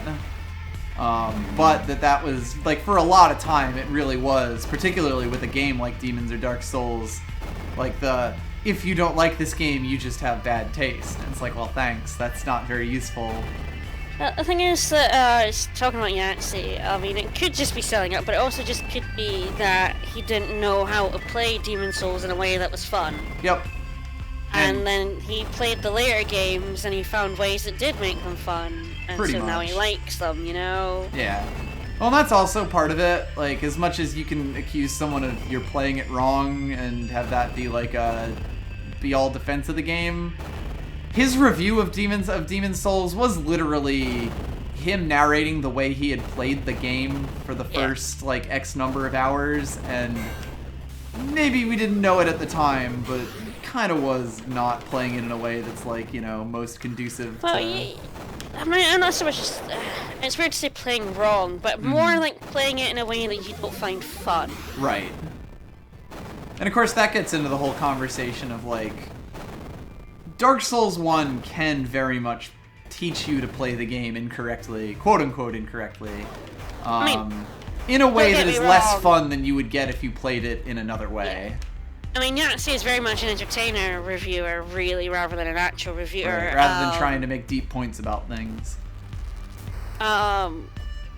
So it's not like a defense of him as a person, but it is entirely possible to have not liked Demon Souls because it was hard and you didn't find it fun, and then play the later games and realize, oh, I don't know, like H-Bomb says, I used the shield too much, or maybe just maybe it just took a couple of games to get acclimatized to the sort of gameplay, you know? Yep, I can totally get in there. You totally can. It's not so much a defense of Yahtzee as a reviewer. He could just have hated Demon Souls because it was cool to hate Demon Souls, and now it's cool to like Dark Souls. I don't know. But it is entirely possible to not like the first game in a series and then like it more once you played the later ones. Yeah, be able to come back to other ones and see what did and didn't work for them. Yeah. I mean, Yahtzee got my respect a little bit because when he reviews JRPGs, he's like, yeah, this is not a genre I like. Like, he just straight up goes, yeah, I'm not going to like this one because I don't like JRPG, I don't like the conventions of JRPGs. I can totally And that's just get my that. personal... Ooh. Might not be able to get it right now, though. Yeah, you can totally get in there later, though. Let's see. You know, and I appreciate people who just come out and say, like, yeah, this isn't... Oh, I can totally get in there now. Oh, yeah, do it, do it! There we go. Yes! Whoops. And then I hit the B button instantly. You I'm very frickin'- good at this game.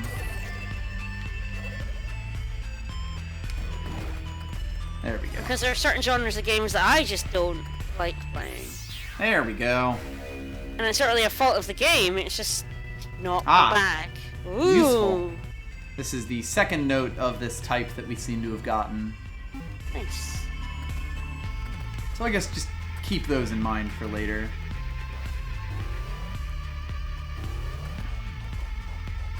Oh yeah, definitely. I mean, Tails, I guess, still exists, so... Well, I guess what it means by traditional. Xseed! I love Xseed. My only problem with Xseed is that it takes about 6 months for games that they publish in America to then get published in Europe. Yeah.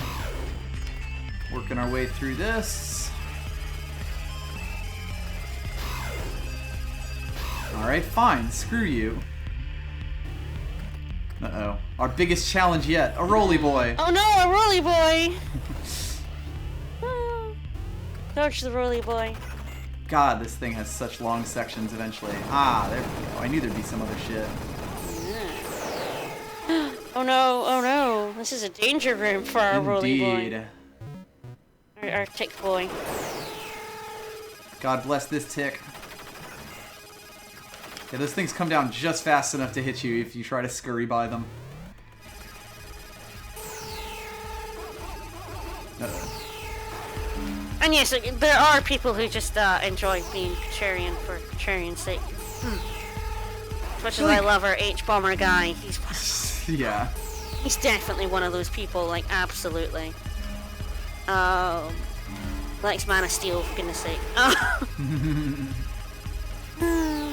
Yeah, even before we get into the prequels. Yeah. But, I'm shocked you're still alive! Oh god, how are you still For the alive? record, if the drone dies, it just goes back to you. You don't die for realsies. Yeah. Because you basically kill him every time you get rid of him. Yeah. Your Tick Boy. Whew! There we go. All this for an optional weapon.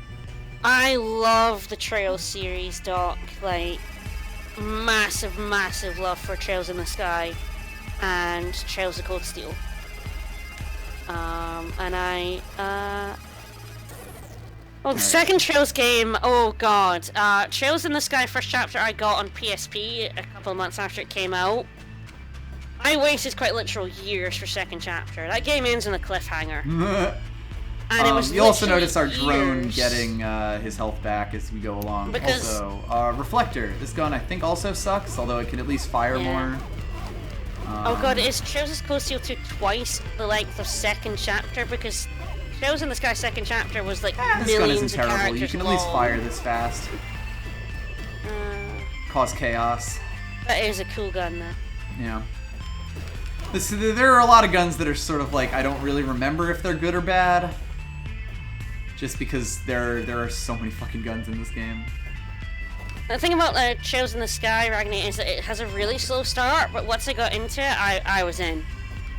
I was just in. I was hooked. It reminds me so much of like Grandia, which is one of my favorite RPGs ever. And I get stuck and hooked. So there we go. That was just an entire big ol' optional area that we went through. Nice. I'm also getting used to the grappling hook again. So I'm fucking it up quite a bit less. So let's see what else we can find in this big ol' room. There's a thing over there that we can't quite get to. It's just, if you like JRPGs, I heartily recommend the Trails series. They do take forever to get out, but I love Estelle. She's great. Mm-hmm. It's that platform just like slightly too far away, or just missing the jump. I'm trying to figure out where I'm trying to go right now, and yeah, it's actually this way.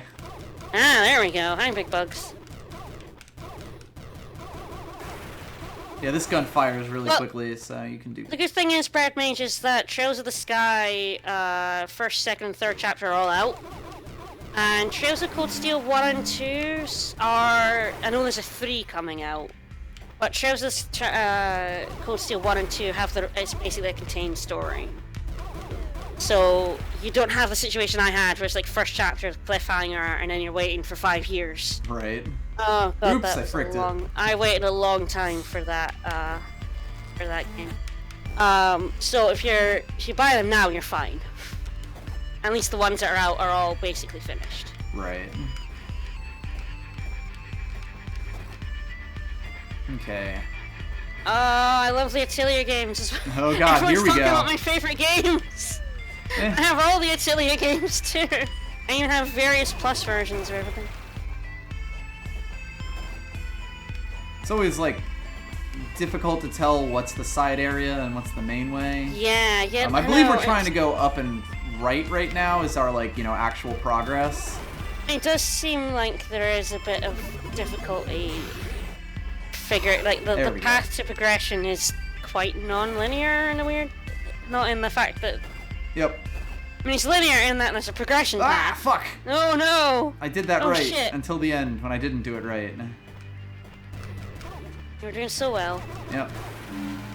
Yeah, it seems like it's very, areas that are side areas or areas that are progress. It's kind of hard to differentiate. Yeah. It can definitely have that issue.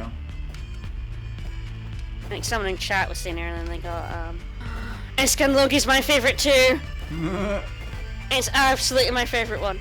Doing this the real safe way, and this is one of the things that I like a lot more about, whatchamacallit, Environmental Station Alpha, is that the hook shot, it's much easier for you to do those multi-wall hooks and get a real rhythm to it.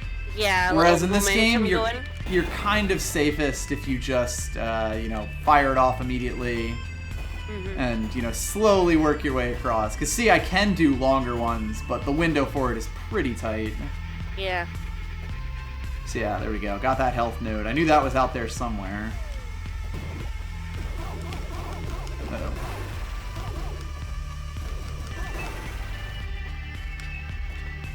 Can't quite jump up here, but... Ooh, not quite, but you have a hook. Whoa. Versus... I believe I have not been quite completely easy shot to just fall. Yes, definitely. Guess I'll just fall. You just fall then. The other thing about it is, for you to properly detach on the hook, you have to, hold the button to the right, which is just kind of awkward, or, to the direction you want to hook on. Otherwise, you'll just, hook back and forth. Yeah. There we go. That's what I wanted to do. Ah. Yes, to get back to Axiom Verge for a minute. Yeah. That's also sort of the fun of these, though, that we can kind of just go on tangents and bullshit. Right? I'll totally talk about my favorite JRPGs every day of the week. We can fall down there, but something tells me we won't come back. Axiom Verge, there is a story going on. It's only told pretty much just comes when you got bosses to fight, I guess. Yeah, it's bosses, and, when you find robots, for the most part. I want to say this is going to dead-end us.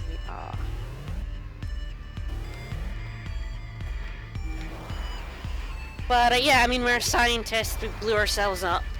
We ended up between dimensions, and now we're sort of helping a robo lady against, I always forget his name, but some guy who seems to who seems to have destroyed everything. Who is allegedly a right prick.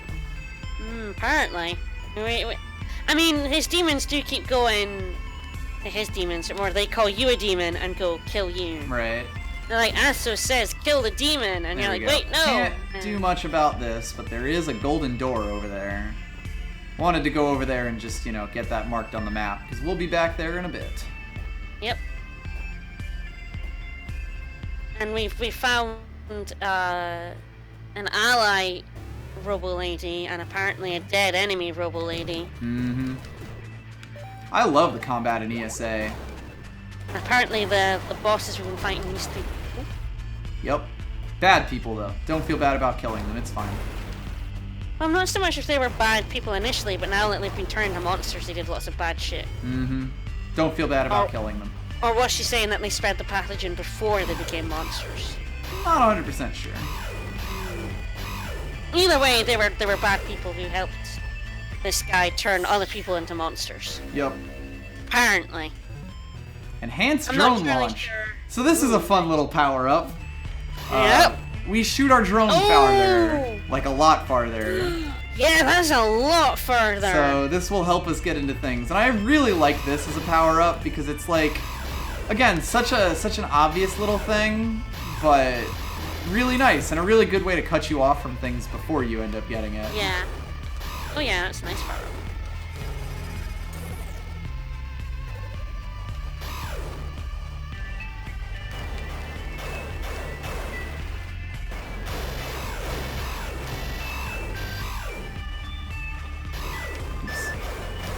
Oh, so we have like nanomachines and weird shit in us. Yeah, every time we die, our bodies are basically rebuilt in those egg chambers. Which is neat. Maybe a little unsettling. We mutate when we're at full health, which is fun. Yeah, we now have like scorpion tails that shoot bullets.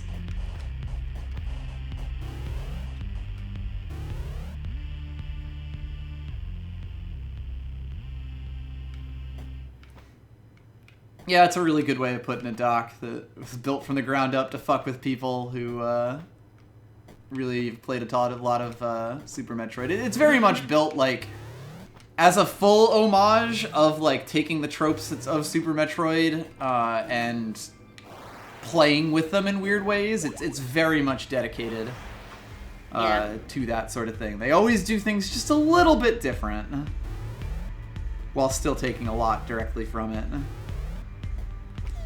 Right, you get a morph ball, but it's actually a cute little flea drone, and the game tries to fully explore, like, the implications of what that difference means, you know? Like, from a gameplay perspective, this game is very much like it's like Super Metroid, but does the things Super Metroid did differently. By the way, the big fleas can also drop on your head. Ah. So do be careful. Yep. Carsas! I think that's okay. I think we were up there.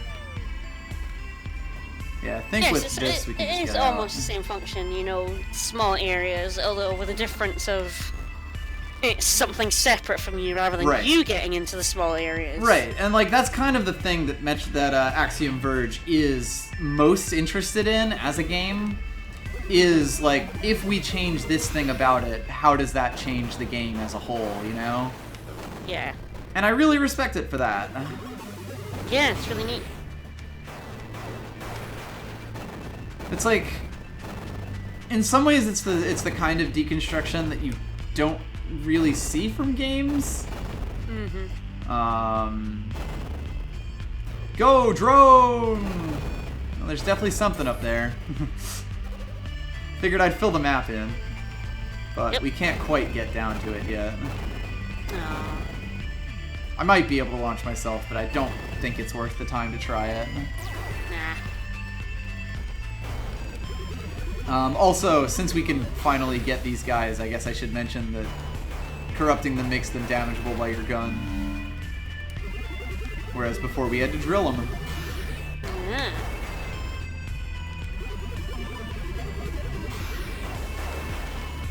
I also just very slightly outrange them here.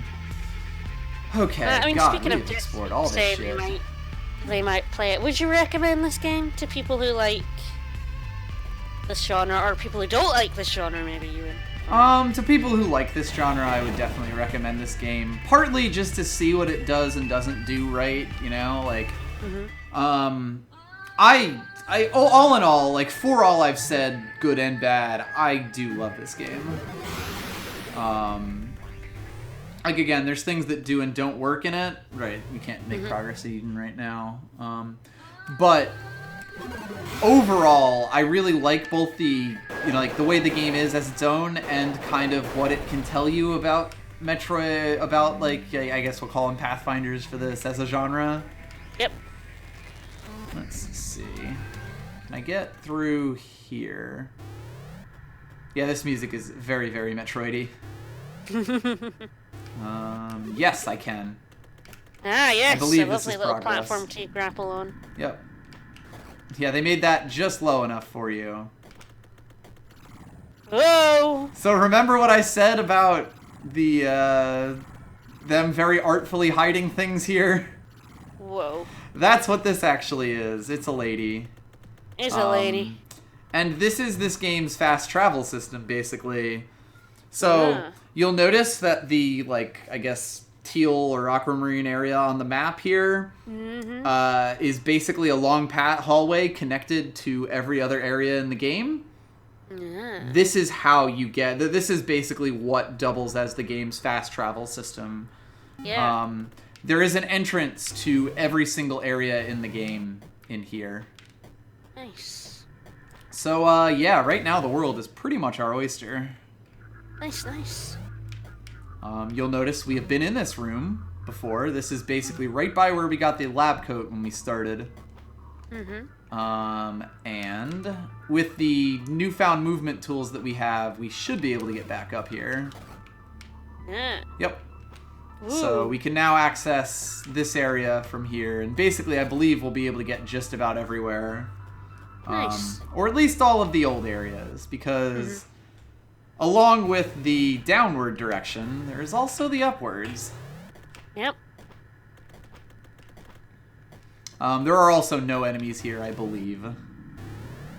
Yeah, there we go. We can totally go through here, and there is another note that we can't get through because there's a wall in the way. Yep. So that's how this is going to cut off this area, which I believe this leads to Eden, because if we look at the map here, Eden is the area that's right above us. Yep, there we go. So we can't get to Eden yet from our hub. But whenever you spawn into this room, the robot will be wherever you landed. And it will move in whatever direction you're facing.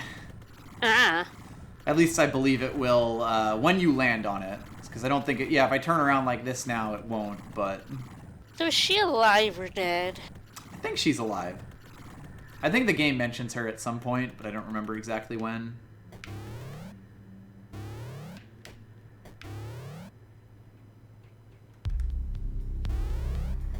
So yeah, there we go. We are now back in Absu, Absu, the second area in the game. Eribu is the first one. Hey, Loon, who also apparently recommends this game. Yep. Oh, so I waved. Oh, of course. So yeah, we are actually in a totally new part of this place. So let's go exploring around here a little bit. Actually, people can pretty much always assume when I say hello to them on stream that I will be waving as well. You're probably waving. Probably. Fair statement. I'm one of those people who does hand movements with everything they say. Yep. In my family, we just call them Italian. Yeah, well, I'm not, but... I know, but it is a very Italian thing to do. I guess it's just quite a European thing to do. I talk with my hands a lot. It's not a very British thing to do, unless you're like Tony Blair passing that beach ball. But, ooh, health node. Almost next to another one. So. Yeah, we're getting pretty close to that. That totally looks like it'll have a secret area in it. Yes, a land of wet machine. That's a good way of putting Scotland is very much not like Italy, indeed. But yeah, I mean, part of it, I would recommend this game on feel alone. Just the way that the game, like, the atmosphere the game sets up, all of the interesting stuff. And, like, while I have said, like, you know, this is bad, this is bad, this is bad, I want to stress that I do love this game. The very first time that I beat it, to be honest. The very first time that I beat it, I legitimately went back and beat it a second time on hard mode immediately. Because I really wanted to, like, you know, do 100% collection and stuff, and hard mode was, like, enough for me to be like, yeah, I would keep trying like this. There we go. I think you've been more positive than negative about this game so far. That's also true, yeah. Ah, here we go. We're back over in this place, which I believe is an area that we explored. Oh, didn't we die earlier on when we were exploring parts of this map and then just didn't go back over to them? Could be. I think that's what happened. I guess while we're here, it's not strictly progress. I know what progress is. Let's go see about stuff we can do in this place with our new movement abilities. Ooh. Because I know there's a decent amount. Yeah, I agree with Speak, but I think both of us have practice in talking about games we like that have flaws. Yep. We like Tales games after all. Yes, we like the Tales series, and that is a series that you can only like if you acknowledge its flaws. Right, in the context of a series that is also just done so much dumb shit.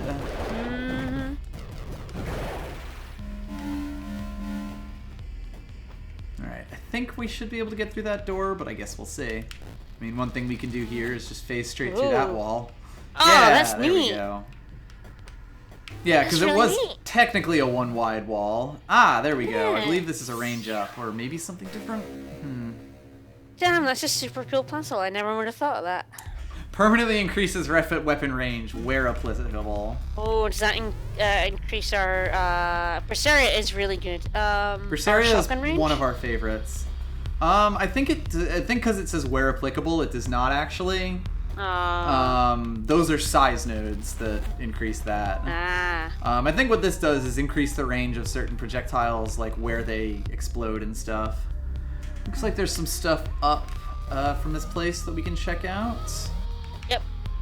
I will say the only thing I don't like about Berseria is that I am always vaguely uncomfortable with Velvet's outfit. Yeah, with the main character's outfit, which... Yeah. You can immediately remove with costumes, but still shows up in all the skits, and the skits are really good. Are very much, yes. The skits are very much the cutscenes, which is a really good use for skits. It actually works so well. But I'm always kind of like, hi Velvet's boobs. Yep. I underboob every single skit.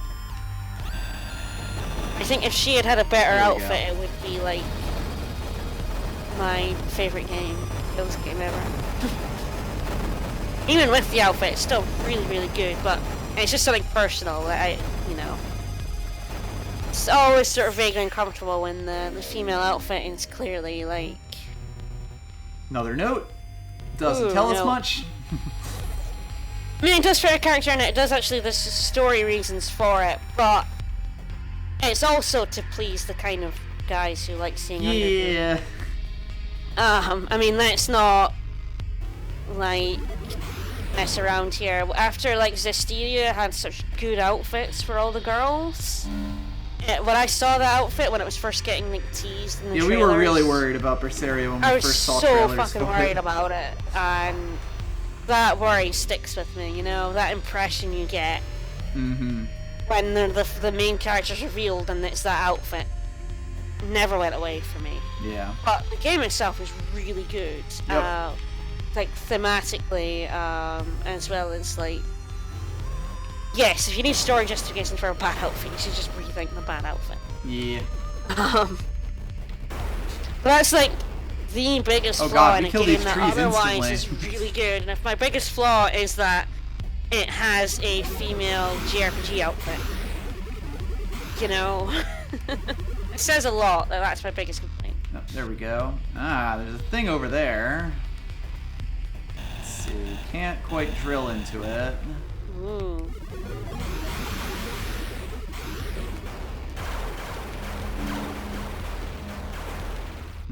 I have a sneaking suspicion that we actually cannot get this. But I might be wrong. Drill, baby, drill. Nope, I may be able to just drill my way into this room. Hell yeah. There's like a very specific configuration of this room right now that had made me suspect that I wouldn't be able to, but looks like we got it. And inertial pulse. I mean, that's the thing about the is that it does feel like... it's a piercer gun.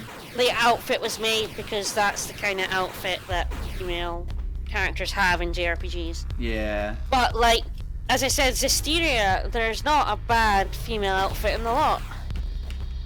Like, that game has some really good female outfits. Rose, in particular, has a whole bunch of really lovely outfits, and none of them make you feel uncomfortable. Yeah, none of them make me feel uncomfortable playing it. Like, oh my god, look at this poor character who's been sexualized right now. You know? And then so after that, I was really disappointed in Berseria doing that. Yeah, I mean, in general, the Tales series was really good, and then it makes it stand out more when they do a sexy outfit like that. Yeah. Okay, and now, so we grabbed that. Looks like there's another room, a few rooms to the left of us. Let's go over there. I mean, Vesperia has Judith, like, very booby armor, but that's nowhere near as bad as Velvet's outfit. Right, yeah, and of course there's also sort of an element of, like, choice in it. Yeah. Where Velvet's outfit is not something she chooses to wear in the way that Judith's is. Yeah. And it is just... Yeah, it was a huge red flag before the game came out, and that feeling never went away from me. But otherwise it is a really good game. You just have to basically ignore that outfit. Yeah. And it's like, it's such a small part of a game that otherwise is so good. But it is something that as a female game player, it makes me very uncomfortable. Yep. You know, it doesn't make it any less real that it is such a small thing. Yeah. Here's a wall we could not go through. Ah, it leads to a door. And it's just like, and it's not like I don't like skimpy outfits. I nearly always dress the girls in skimpy outfits when I can because it's hilarious. You know, nice skimpy outfits are nice too, but it is just, yeah. You just see the main female character dressed like that, and nah. Yes, all swimsuits for cutscenes is always hilarious. You know, I'm not opposed to like. Yeah, it looks like we're stuck here because we cannot get through any of these walls. Yeah, no walls for you. So I guess put a pin in this one, and come back later. Think he'll go. Yes, maybe they interpreted this here as need skimpier outfits. Yes, it's better when the skimpy outfit isn't the default one. That's also true, yeah. I actually really like Velvet's first outfit. Mm-hmm. The one that isn't skimpy. It's actually really good. We had her in that for most of the game, which is really a lot of really it, mainly because it was the one that they gave us that was like, we're much more comfortable using this. Although it's a nice outfit, you know, very villagery. Mm-hmm. Well, that's the other thing. We got to the point where we got the the recolor, because they really like doing the recolors of the outfits of her main outfit, and it is such a lovely recolor. Also, Hemerodromus. Thank you so much. Yeah, it's a really lovely blue, and I am in love with. I'm not in love with the color blue, but I really like blue clothes. Like just lovely shade. There's so many lovely shades of blue. Right. So we put her in that, but yeah, then I have to deal with underboob again. Yeah, exactly. And it's like, I really wanted to love this, but... If you'd just gotten rid of the underboob a little bit, you know... Ragni, thank you for the resub. Thank you. I don't know if it's just like Streamlabs pushing through, but we super appreciate it. Yes, we super appreciate everything. Thank you guys so much.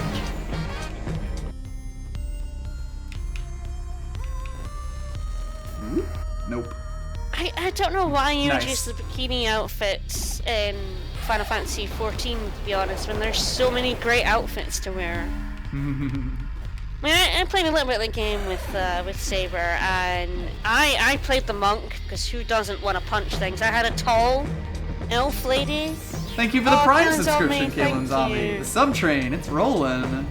It is rolling. Come down this way and get another note we can't read. So I think it's Pugilist, it's called, but anyway, I mean, who doesn't want to be, because I made my elf lady really tall, and I love her, and she just went around punching things. And you get so many awesome outfits, in it, and I just... He doesn't fit through this hole here. Why would you go with the boring bikini? There's so many amazing outfits, and so many hairstyles, and so much you can do. For the record, I think I will probably try to finish up this, recap in this area, and then we'll finish up, by the way. I am not a giraffe lady in real life, but I am in Final Fantasy XIV. I was. I haven't played it in a couple of years. Yeah.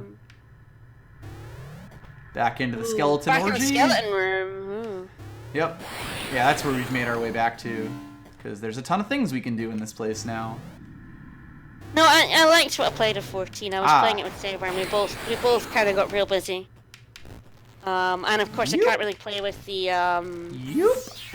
At least not with, General Yeti, thanks so much! Thank you. And, We'll be able to read those notes eventually. yes, I'm on the European server, for Final Fantasy 14. I don't know if you can transfer, but I wasn't playing it enough to Justify a subscription. Yeah. Yep. As I said, I played it with my brother because we were living apart at the time, and it was nice for us to get on like voice chat. Looks like we finally have the ability to just blow this the fuck up. Blow this shit up. Woo. Which means we can go down into this area. Oh right, I should actually be corrupting these, because they're the break things donuts. Yeah. I also have a thing about playing online multiplayer games. Yeah. I have. Yeah. Like, I think I'd be fine with like people in our Discords. Mm-hmm. But before it was like I was having to like do raids and stuff with strangers, and it's always awkward. Yeah, it's like, meh. I mean, 14 is a lot better than a lot of games where I used to get like a bit of abuse if I was bad or whatever. Mm-hmm. But it still has that element, you know, Right. of where I feel bad if I hold some people back or... Okay, we have a slight problem now that I don't think I can get through this unless I, No. So I need to reload the room, I think. Whoops. Yeah, which is sort of the one thing about the donuts. They're like a really neat idea, but they sometimes can be a little bit awkward. Sometimes fucks you. Yeah. So I have to like get 2 screens away to reload the room out and then make sure I am aggressively corrupting donuts and hope they open up a path for us here. Well, the thing I is, like, I would think she has possibly... a... Oh, Ooh, she does have hello. one. Hello there. Hello. Right, because we opened up the drones and stuff. Ah, yep. You're looking well, giant robot lady. She's very well. But the thing is, I would consider getting back okay, into... this is actually a little Yeah. little Ooh. thing with the story. So we do actually have robot bodies. Yep. So there's a little mention of that. If I get back into it, it'll probably be when I move to America. Mm-hmm. And then I'll switch to an American server, but... Right. I have lots of things, games and stuff to play. Yep. Alright, let's reload this room. Let's try again. Take 2. Like I said, aggressively converting these, because I know that they can blaze a path for you. Ah. Particularly that one, I think.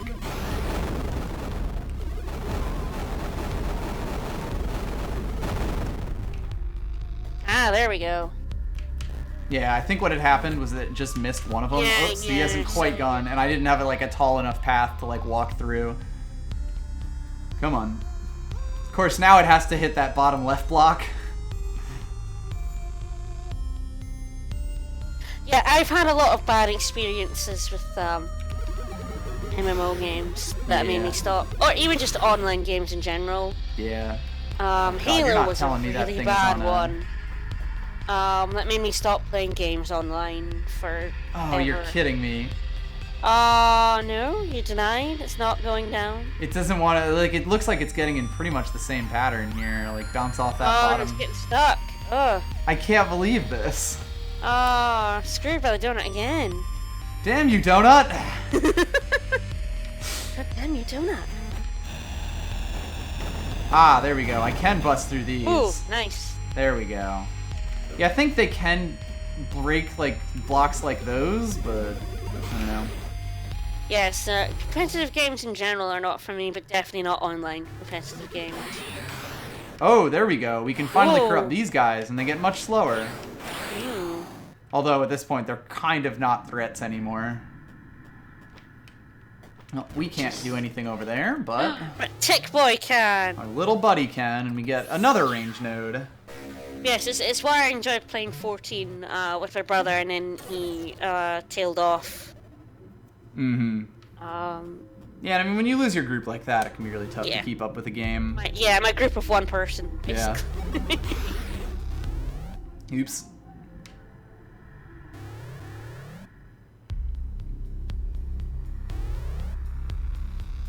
I have no idea if that's even like in a pattern that it can do anything in. Doesn't look it. The thing about competitive games, for me, is I'm an insanely competitive person. Yeah. Massively so, and I'm a really terrible loser. I guess the newer just tilt. I just tilt incredibly hard, and it's something I know, and it's been. I've always done it. Yeah, you've kind of come to peace with it at this point. It's just they're not games you enjoy playing. Like, it's not something I'm able to get over. Right. It's kind of just, it's part of my family. All my family are terribly competitive and terribly bad losers. And it's something I acknowledge about myself, bad feeling, but it's not something that's gonna change Anytime soon, yeah. No. Oh, I believe in this room. Yeah, there we go. Ooh, yeah, there we go, tick boy. So Time for I another drone deal with it. section. I deal with it by basically not putting myself in the situations. Yes. I don't play competitive games. So this is a bit tough to see, but you'll notice there is actually a path like directly below our drone right now. Yep. But we can't drill through that, so there's nothing we can do about it. Kind of just Shame. something to put a pin in. Yep. So yeah, I basically take myself out of the environment where I am a terrible person. Yeah.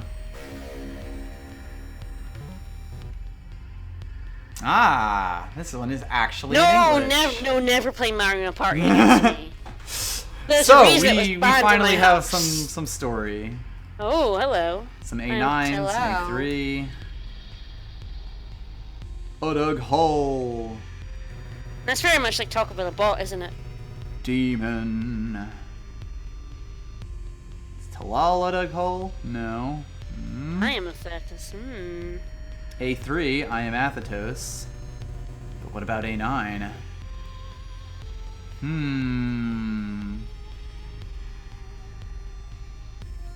A3 seems to think A9 is Athetos.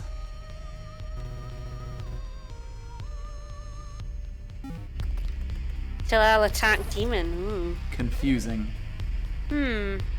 Worth keeping in mind. Yep. And that is almost the entire area. I'm going to get to the top of this, go up that one door that you can still see, and then do whatever's in there, and then we'll finish up. Yep. We'll be right next to a save point, so it'll be very convenient. Yep. Plus, spoilers, the next area that, like the way to make progress is basically to go back to the first area in the game. Because you can get into a new area from the first area. Yeah, with your new tricks. Yep. Oops. I meant to go through that last door. I wasn't paying attention.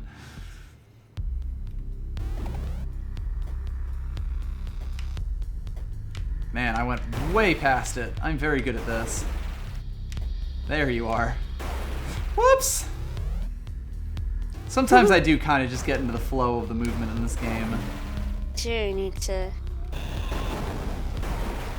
But I mean, I guess the thing about competitive games is that they can easily make me upset and angry, and they don't make me happy enough. Yeah, to work through that. Let's see. I think I'm much happier playing like a single-player game or a cooperative game. Ooh. Copper Martin, thank you for the follow. Thank you for the follow. There we go. Get out of here. We get an energy node, and it looks like we get another giant glitch wall. So, nothing doing there. And did you guys watch our Mario Party co-op stream? That was so much fun. Only way to play Mario Party. Without killing each other. Without killing anyone, destroying your friendships, your relationships. Yep. And just playing in general. I think it's a really fun way to play that game. Yep. Well, that's why like Double Dash is my favorite Mario Kart game, because like I like racing in Mario Kart, but as far as like co-op activities go, racing with someone else in Double Dash, like as a partner, is actually a really fun experience. Yeah. Alright, we are finally finishing up as we have gone on many tangents as Trace has wandered around this world and backtracked over many things. Yeah, if you do team mode, you only lose 2 friends. Exactly. So, I believe we're finished for now. We had a lot of lovely conversations today, I think. Yes. Some of them on topic, some of them not. But that's kind of what I want to do with these. Like, I want to do certain games like this where we sort of just talk about, like, how the game's designed, what it's meant to make you feel, the way mechanics are like that. Bread Mage, thank you for the bits. Thank you for the bits. Congrats to Verge Man for becoming an egg. But yeah, and I mean, like, these types of games, Pathfinder games in particular, are a genre that I have a lot of just experience with and a lot of, like, game design thoughts about, so I feel like they make really good jumping off points. And there's also, they do have this kind of thing where there's a lot of downtime, so you do have a lot of time to actually, like, talk about these things as you're, you know, ostensibly making progress in the game. Yeah, I mean, so it's really good for this that. week, Halo is where I learned never to play online games. So, I used my brother's account, which was called Black Rabbit. So everyone assumed that we were, you know, it was the girl's account, even though it was my brother's account. Right. And so whenever I beat the shit out of them, they used to accuse me of cheating and ban me. Of course. Fun times. Alright. Yeah. We are finishing up for now. Yep. So what is it? Oh, tomorrow I'll be doing more Spyro 2. We hopefully finishing Spyro 2 starting at the same time. So what is it? 2 p.m. GMT, 9 EST. Yep. Tomorrow is Monday, right? As far as I know. I've lost complete track of days. Allegedly. So yep, rest of Spyro 2. I'm in the middle of the winter hub world, so it should be a couple hours. Yep. Should be a fun time. I don't know if you'll be awake to join me, but you're welcome to when you wake up.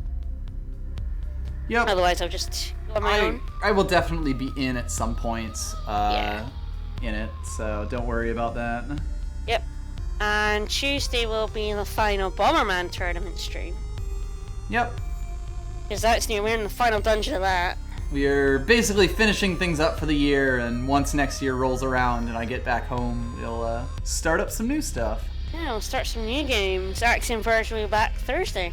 Yep. We may or may not finish it, although I guess we probably will potentially have one stream next week, or the week after Christmas, since we'll have that Tuesday. We'll see, though. Depends what I'm doing.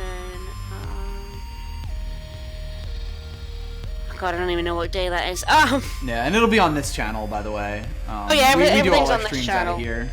Yep. Yeah, it's easier, and this one's affiliated, so.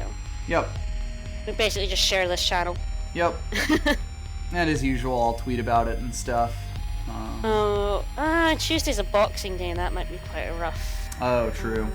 I guess we'll see. I might do a solo stream or something like that, but yeah. Watch my Twitter. Obviously, when we go live on Twitch, we'll figure that out. You'll get a notification. Yep. But yeah, see y'all later. Hope everyone See you enjoyed. later. Thanks for coming. I'm waving.